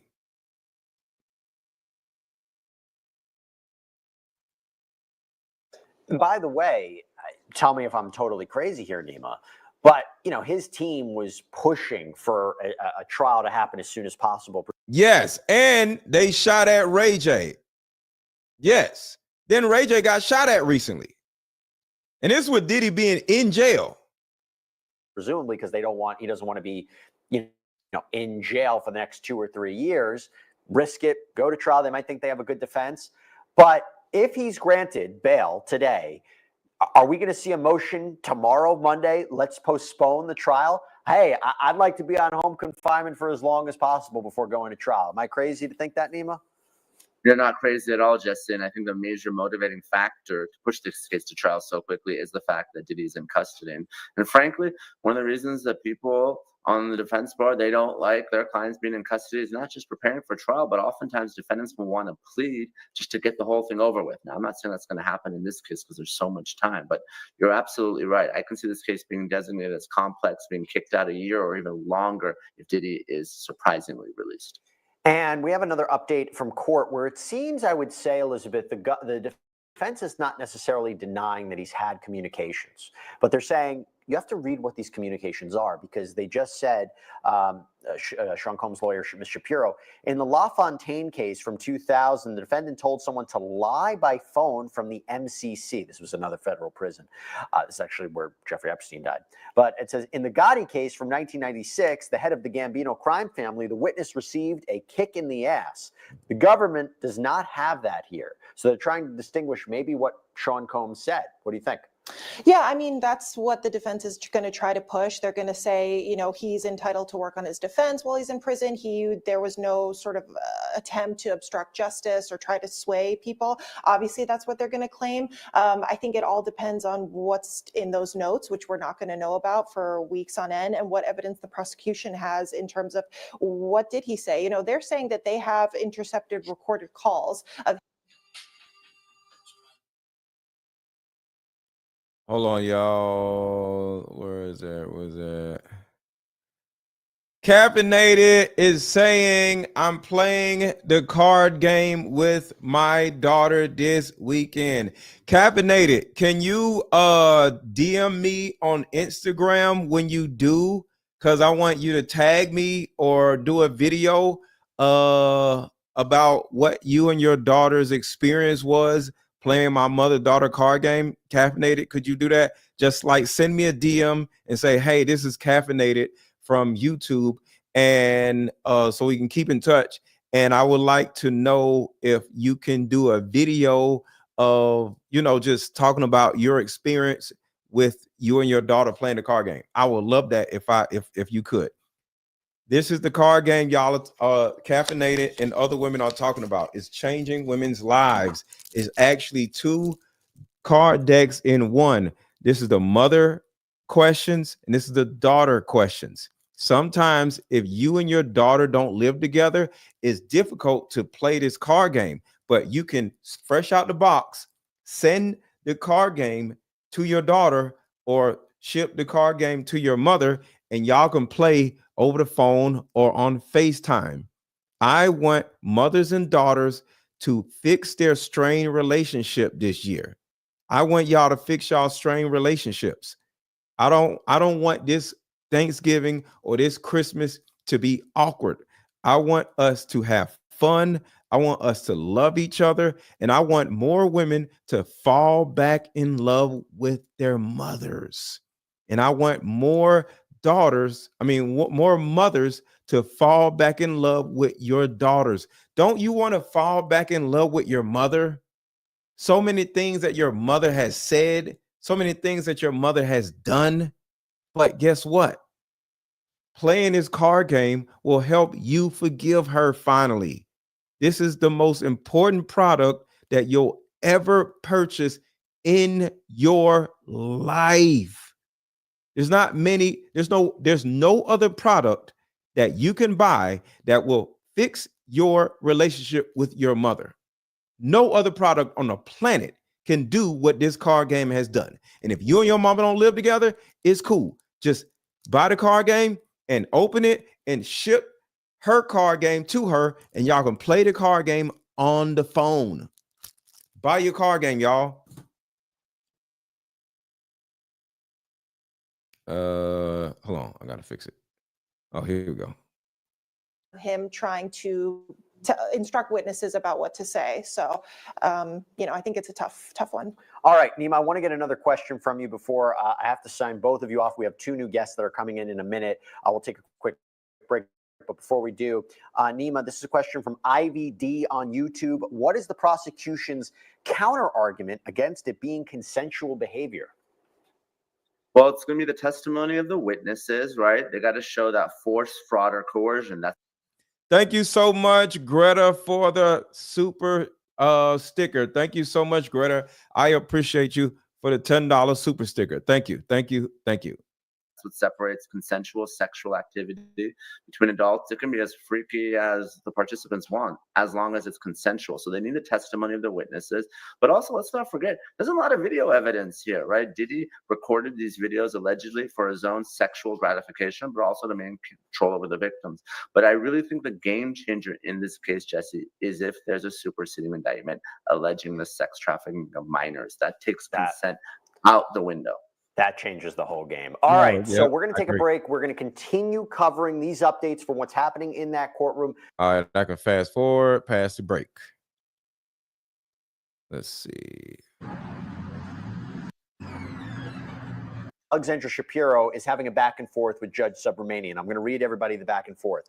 So first, defense attorney Shapiro says, we cited the Trump case. Defendants have greater rights to speak than their lawyers. An Instagram post, as well as I don't know if I can. And then the judge says his communications from the MDC, the Metropolitan Detention Center. Shapiro says he says the prosecution is motivated by racism. So let me just be clear about this.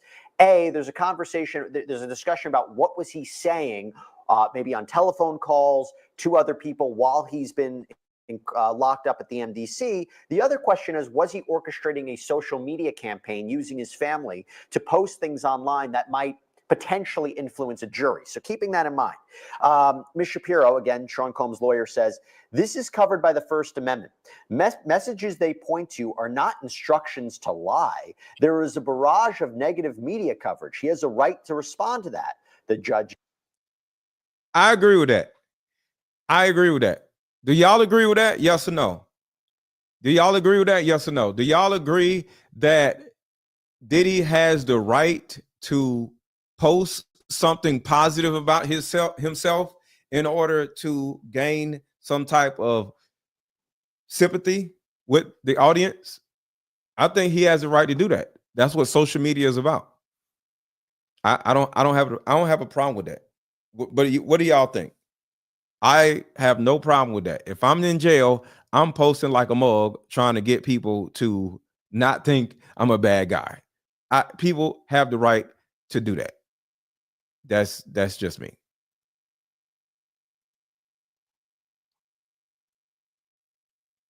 Jess, why not through counsel?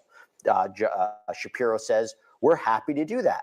Shapiro says, but we're lawyers. It's not really what we do. Some of these recordings shows that shows that he's telling people, just tell the truth, talk with my lawyer. And then the judge says, victim 3, you're saying the communications are fine? And Shapiro says, yes, same on witness 1 and witness 2. The judge says, what about the communications that are missing? Agnifilo, this is Mark Agnifilo, this is Sean Combs' other lawyer, says, witness 1 reached out to Mr. Combs' counsel and asked us for a lawyer. We didn't do anything along those lines because it was an odd request. And we now have 11 card games sold. Thank y'all so much. Let's get to 20 card games sold. We got 11 card games sold. Let's get 9 more card games sold, y'all, or 10. Let's get to 9 more. Let's just make it an even 10.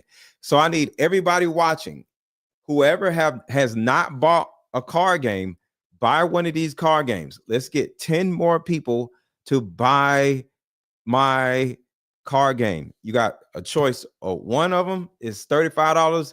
The other one is on sale for $62. Let's get 10 more people right now. Click the link in the chat or click the link under this video. Let's get 10 more people to buy one of these card games. And I got a book that's on the website also. So let's go. We need 10 more people. Hit the link in the chat. Hit the link that is pinned at the top of the chat. Hit the link under the video. Are they card games? Are they your card games? Yes, they're my card games. I came up with these card games myself, and they are helping people all over the country. I've sold at least about maybe 4,000 card games. So yes, I am known as the card game person. I just bought the deck of cards from the dollar store and played poker all night. Well, did it help you vet the opposite sex? No. Did it help you deal with your childhood trauma and help you get closer to your mother? No. So buy one of my card games because my card games are helpful to my community, whether you're a man, because some of y'all out here smashing chicks with no condom, you ain't gonna know how crazy the woman is until the baby comes.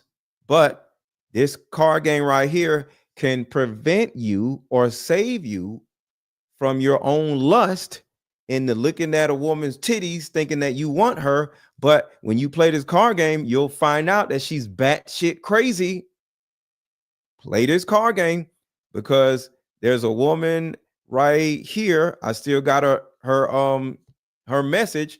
Malika said her son bought my card game and used the question on a young lady he just met and realized they were not a good match. And he said, thanks, mom, because she's the one who bought the card game for him. So thousands of people are appreciative of my card games. So I need 10 more people to buy one of my card games or buy both of them. Let's go. What do you look for in the answers for the card games, especially the dating card game? It depends on what you're looking for. know the factual answer. The judge responded, how do you know not now? How do you know? Or how do you not know, maybe? Oh, it's how did you not know? That's exactly. How did you not know? And Sean Combs' other lawyer, Tenny Garrigo, says there was a message from Mr. Combs to witness one. I'll like to give it to you under seal. Prosecutor Foster may know it does not give rise to the level of. No, they're anti-Diddy car games.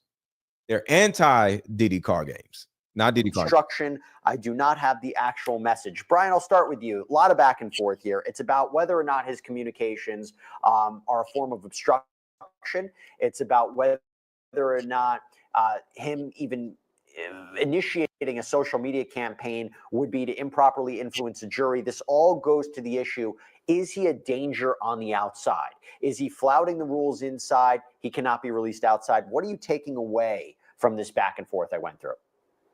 Well, the fact that they're debating it is healthy for him. It sounds like our judge here is trying to give a real fair analysis to all this. And this is a collision between First Amendment rights, as far as I'm concerned, and some of the requirements under bail, if there should be bail given.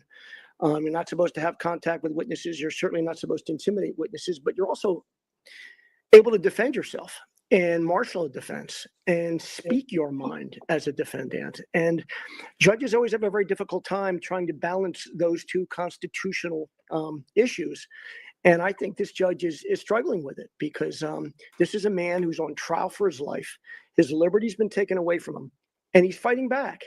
And that would be something that one would expect of someone who's been accused of heinous crimes. So I think that today is probably, as I think you've described it, really the first opportunity for there to be a healthy debate on why he should be released. And Bradford, I want to give you an opportunity to respond to that as well. I do want to let you know there was another update where Ms. Garagos, who again is one of Sean Combs' attorneys, says, my client obeys me. For example, on victim 3, he stopped using ASAP and other phone lines. The messages with witness 1 were pre-arrest. He obeys us. He came to New York. In the Bureau of Prisons, when I tell him not to do something, he does it. So in other words, if you have concerns about him flouting the rules, he will listen to us. We'll tell him what to do. What do you think? Yeah, right. I think that's an argument that I've often made, and I think a lot of defense attorneys make in terms of that our clients will listen to us if we tell them what to do and what not to do. And in certain circumstances, you have clients that have not been in a situation like this before, where they're in custody, where they are getting a barrage of allegations against them. Some may have some basis of truth, and some may not. And you've seen that over and over again in this case. There have been reports of different things that went on and different allegations against Sean Combs that they have then found out these are just rumors and they're not true. I think that it's not a bad thing when a PR company or even when a defendant takes it on himself to have family members talk about the good thing that he's done in the past and the charitable things that they've done in the past. When you have a case like this, where they are just every day, there's something that is coming out, something that is leaked by either the government or a party that's involved or someone that's interested in the case, where it is affecting, that could have affected a jury. I think that, that release of that Cassie tape, and I keep going back to that release of that Cassie tape, I think the tape was released because they knew that she was going to be somewhat blamed for the behavior that happened. That they would know that she would participate in these different things. Yo, that's a great idea. So that means they were actually brilliant by releasing the Cassie tape, because they foreseen the fact that they may look at Cassie as a star witness and they needed to give her credibility. I like that. Different individuals, and they wanted to make sure that was cut off at the pass and essentially make her a victim and not a co-defendant. And I think that's why that tape was eventually leaked by whatever party that leaked that tape. a lot of not going back to that. No one's really discussed how that tape has come out, and I think it's an interesting thing. And especially when you have a judge that's interested in your story, and you have a prosecution that is interested in why he is making these, these PR moves on social media. I think it all comes back to that tape, and I think that's their strongest, quote unquote, strongest piece of evidence in terms of their star witness to say, hey, this guy's a bad guy. I do like the fact, and I will agree. I totally agree with him. They needed to show proof that this man is a piece of crap. And I think the public sentiment of Diddy totally changed once that video, that hallway video with Cassie came out. And now they're trying to say or lie and say it was edited. No. You edited her face, Diddy. That's the only thing that was edited, her face. Agree with Brian that the fact that they're having a conversation, that the judge is engaging them, is always a good sign. Is it, the end all be all that he's going to grant him bond? I don't know. I think this is a tough hill to take. I think it's an uphill battle whenever you have an individual that's facing the type of time that they're facing and the type of allegations to get a bond. Certainly the bond package is pretty extensive in my opinion. A $50 million bond is nothing to sneeze about. And to go into that, about one of the areas where I think Judge Subramanian seems to be receptive. He actually told prosecutors early this week, be prepared to talk about this. It's coming up right now. And Brian, I'll ask you about this. So this Ms. Shapiro, who's Sean Combs' lawyer, says, I submit the charges in the Jeffries Abercrombie case are worse than here. They allege an international sex trafficking business. They were raped and forced to engage, and I'm not going to say, but in a certain kind of sex acts. And by the way, the argument here is, and this is what the Judge Subramanian said, is distinguish prosecution, why it is Sean Combs, after putting forward a bail package, as we said, $50 million, 24/7 private security firm, limited visitors, visitor logs, no internet use, no phone use. Why is he denied bond when you have Mike Jeffries, the former head of Fitch, who was just arrested and charged with trafficking? Why is he out on $10 million bail? And I have an answer for that. Real quick. Here is the actual specific answer to that question. Where is, oh, here we go. No, that's not it. This is it. No, that's not it. Where's the question? Hold on, y'all. I gotta get rid of this. I'm about to give y'all the answer to his question. It is right here. Here's the answer. Jeffries, to differentiate Diddy's case and his asking for bail, make sure you're going to be able to differentiate that from the Abercrombie guy. You remember him? He got arrested. Jeffries. And the government submits this letter in advance of the hearing about the relevance of the bail package ordered with the government's consent as to defendant Michael Jeffries. For the reasons stated below, the circumstances in Jeffries are inapposite. Means they're not the same. They're different. And they provide no support for Diddy's bail application in the instant matter.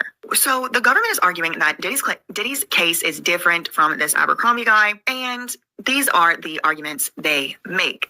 They say the case. All right, here are the arguments right here, y'all. Cases are materially different. Nature and circumstances are different.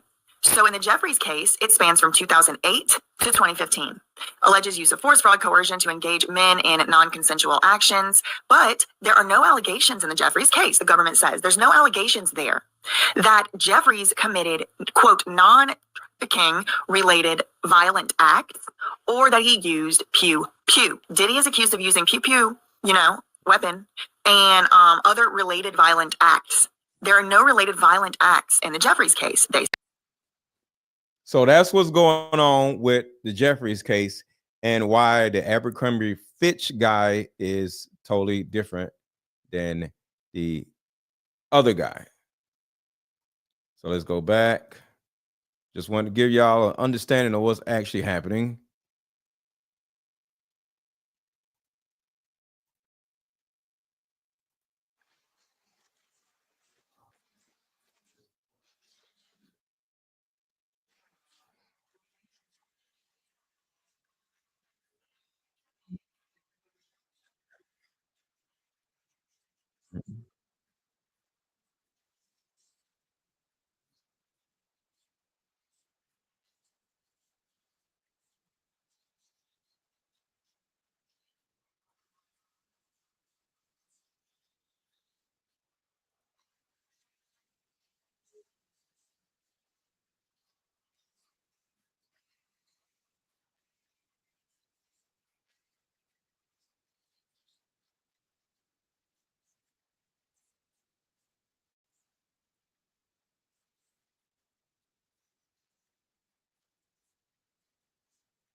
Yo, can y'all see the video? I want to make sure something's wrong with mine. Can y'all see the video? Yes or no? Put a 1 in the chat if y'all can see the video. Something's off on my side. Hold on, I gotta do something.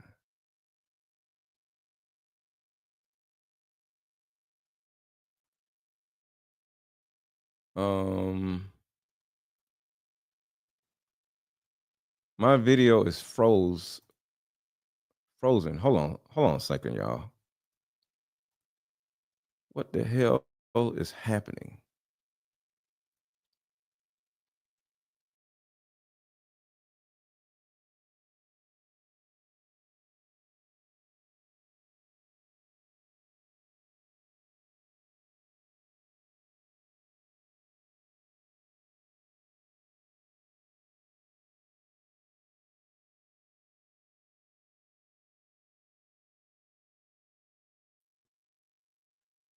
All right, so hold on. I had to refresh my screen. All right. So now I see what's wrong. All right, so we good now. Give me 1 second. I had to refresh my whole screen and stuff.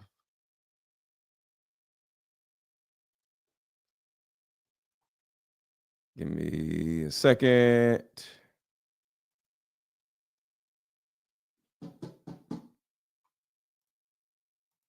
Things happen sometimes, y'all.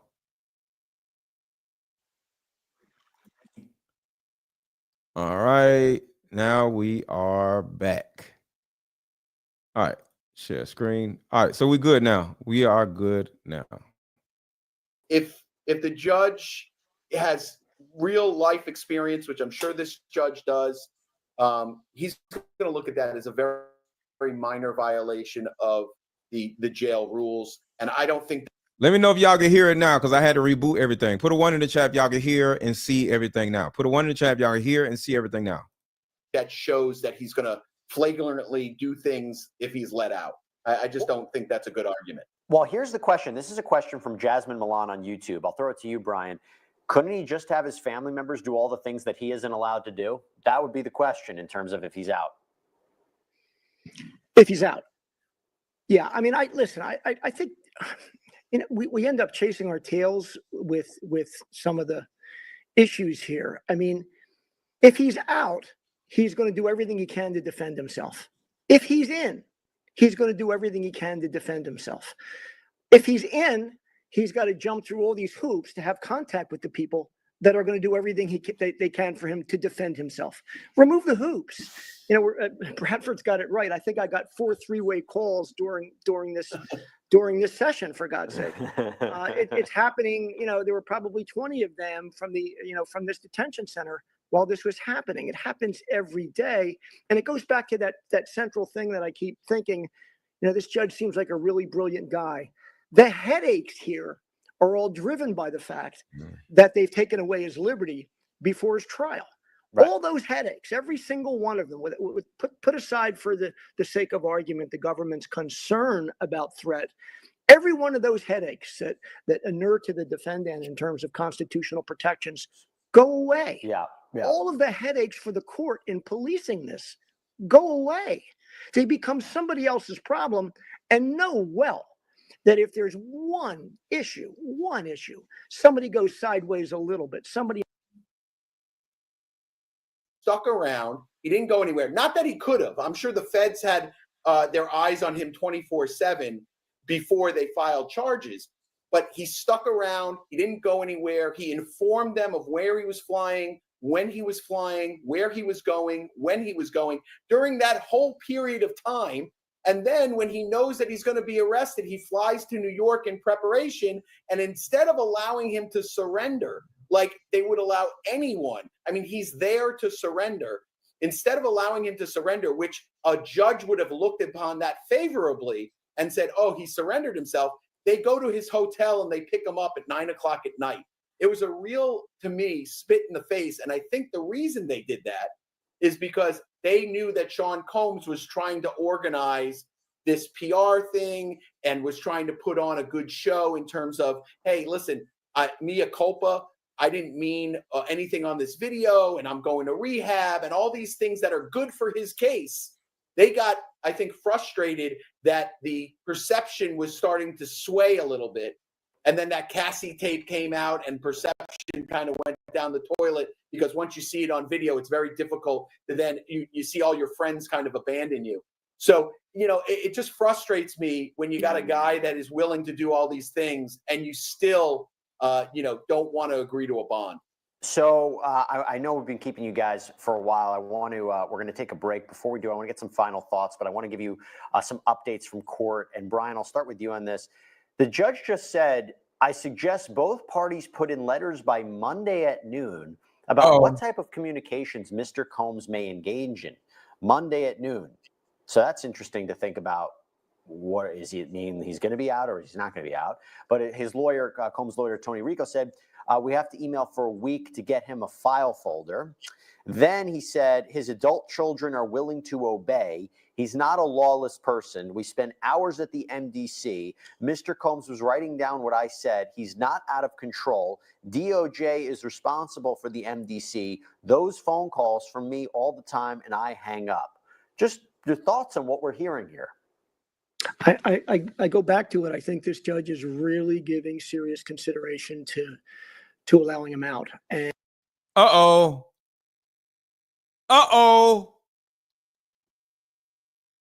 What do y'all think about that? What do y'all think about that? After all of this evidence against Diddy, he's actually considering letting him out. Did y'all hear that?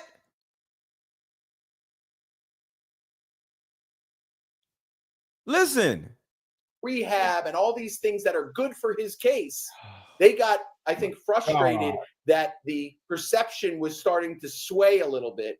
And then that Cassie tape came out and perception kind of went down the toilet, because once you see it on video, it's very difficult to then you see all your friends kind of abandon you. So, it just frustrates me when you got a guy that is willing to do all these things and you still, don't want to agree to a bond. So I know we've been keeping you guys for a while. I want to, we're going to take a break. Before we do, I want to get some final thoughts, but I want to give you some updates from court. And Brian, I'll start with you on this. The judge just said, I suggest both parties put in letters by Monday at noon about what type of communications Mr. Combs may engage in. Monday at noon. So that's interesting to think about. What is he mean? He's going to be out or he's not going to be out? But his lawyer, Combs' lawyer, Tony Rico, said, we have to email for a week to get him a file folder. Then he said his adult children are willing to obey. He's not a lawless person. We spent hours at the MDC. Mr. Combs was writing down what I said. He's not out of control. DOJ is responsible for the MDC. Those phone calls from me all the time, and I hang up. Just your thoughts on what we're hearing here. I go back to it. I think this judge is really giving serious consideration to allowing him out and trying to figure out a way to do so where the government's concerns are alleviated, to stop communications, to prevent the wrong kind of communications. A lot of the listeners that have asked questions are seeing, justice play out here. And what a difference a judge makes. There are a lot of judges I just listened to Bradford's arguments, all brilliant, that would listen to it and say, thank you very much, have a seat, denied.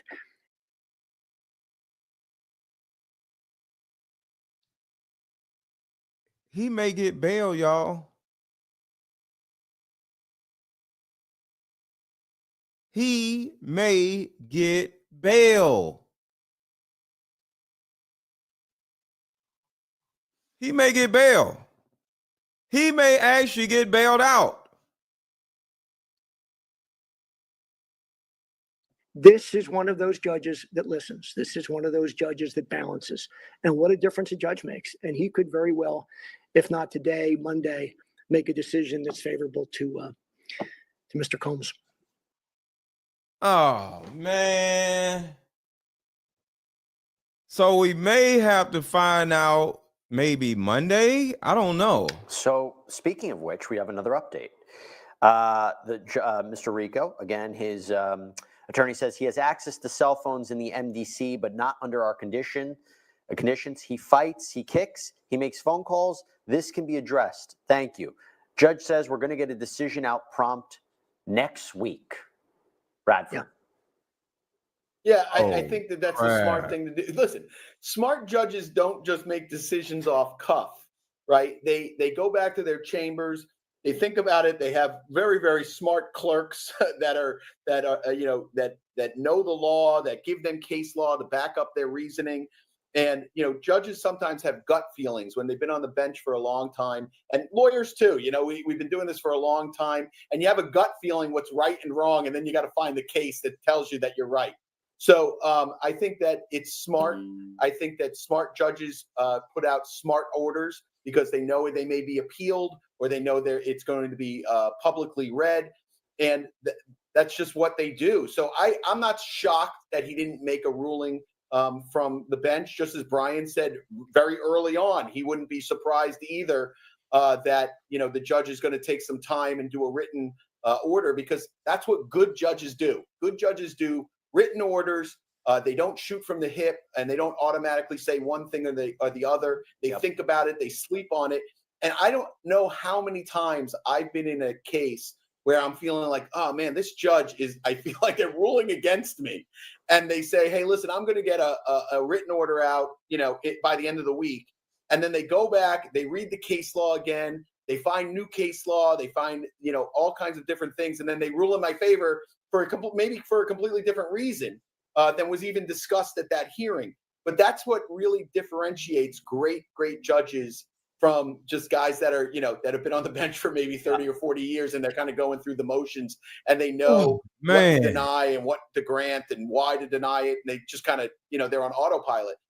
Like I said, when you get a judge that is fairly new, it's usually very refreshing, their take on certain issues. I agree. This is a judge that's very refreshing. I think he's really carefully considering both arguments, as you said. Right now. So this is the gist of it, y'all. Is a very good chance that there is not going to be a decision today, which means he is considering both arguments. And even though there is so much damning evidence against Diddy at this particular juncture, the judge doesn't think it's damning evidence. And he's somewhat balanced by what he thinks. And he's going to deliberate over the weekend and offer a decision Monday.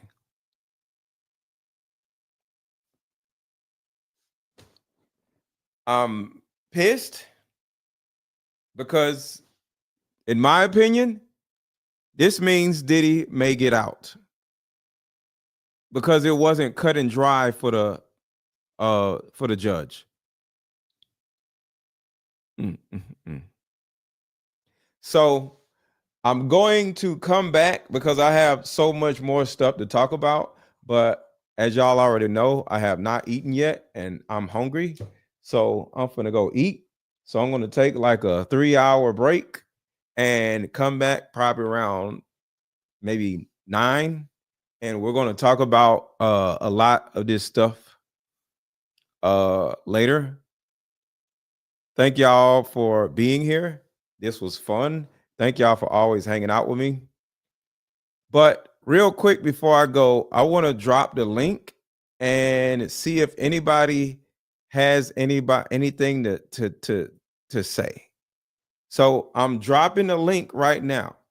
So if you're watching, hit the StreamYard link and come up and let's have a conversation. So what is your opinion? You don't even have to show your face. So what is your opinion on all of this? So I'm gonna play a commercial break and give y'all a second to click the link and I'll bring people up. So click the StreamYard link in the chat. Go to commercial and I'll come right back because I want to see what y'all think. Do y'all think because of what just happened, Diddy may actually get out? I want to hear from y'all. Hit the link in the chat that says StreamYard and come on up and we'll talk about it. Because I still want to talk about Denzel Washington. I got so much more to talk about later on. So I'm going to play this commercial and we'll come right back. And if anybody wants to come up, I'll hear from y'all. Be right back. With a solution that will help every woman watching, regardless of age, regardless of background. See, in my 7 years of coaching women, the number one thing that I hear in my coaching sessions is her issue or tumultuous relationship with her mother. So what I've done is come out with a card game that will actually help mothers and daughters come back together. We have to get to the source of a woman's pain, her inadequacies, her insecurities, and heal that little girl inside of her before she goes out in the world as a woman. I call Like Mother, Like Daughter, therapy in a box. Therapy in a box is 50 questions for the daughter to ask the mother, questions that you always wanted to ask. And it's also 50 questions for the mother to ask the daughter. But when you're able to ask the questions that you always wanted to ask to your mother without her getting upset, without her pulling rank on you, the lines of communication are now open. When women are finally able to forgive their mother, forgive their father, forgive what happened to them, and most importantly, hear her mother's side of the story that she never divulged to you, relationships outside of the household would then blossom. Because for most women, there's a hurt little girl inside of her that never had an opportunity to be seen or heard. All of the resentment, the lack of being heard, but all that stops when you buy my new Like Mother, Like Daughter card game. Order it now. The link is under this video. Click the link and let's start healing.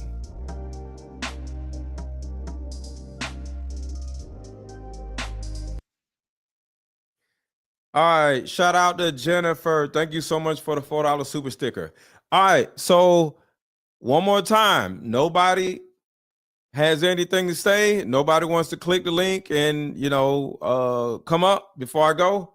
I'll be back tonight, probably around 9, but just want to make sure. So y'all good? Going once, going twice. All right. Be back later on. If you have not already subscribed to my channel, subscribe to my channel and hit the notification bell. I am going live to talk about all of this later on tonight. They can't off him while he's in jail. I don't want him out. I don't want him out either, but I don't know. It looks like he has a good chance of getting out because they did not make a decision. So it is what it is. So I'll be right back later in a few hours, y'all. Subscribe to the channel. If you have not hit the like button, make sure to hit the like button. And I urge you to buy one of my card games or both of my card games. Buy one of my card games or both of my card games. This card game is for men and women to help vet the opposite sex, for men and women.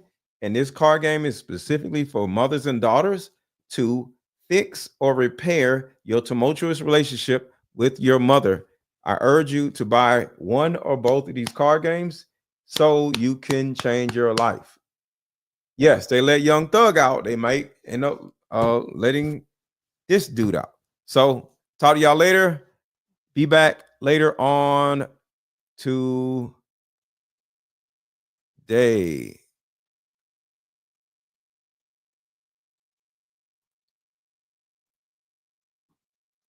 How about we meet up at a coffee shop and play this fun dating card game?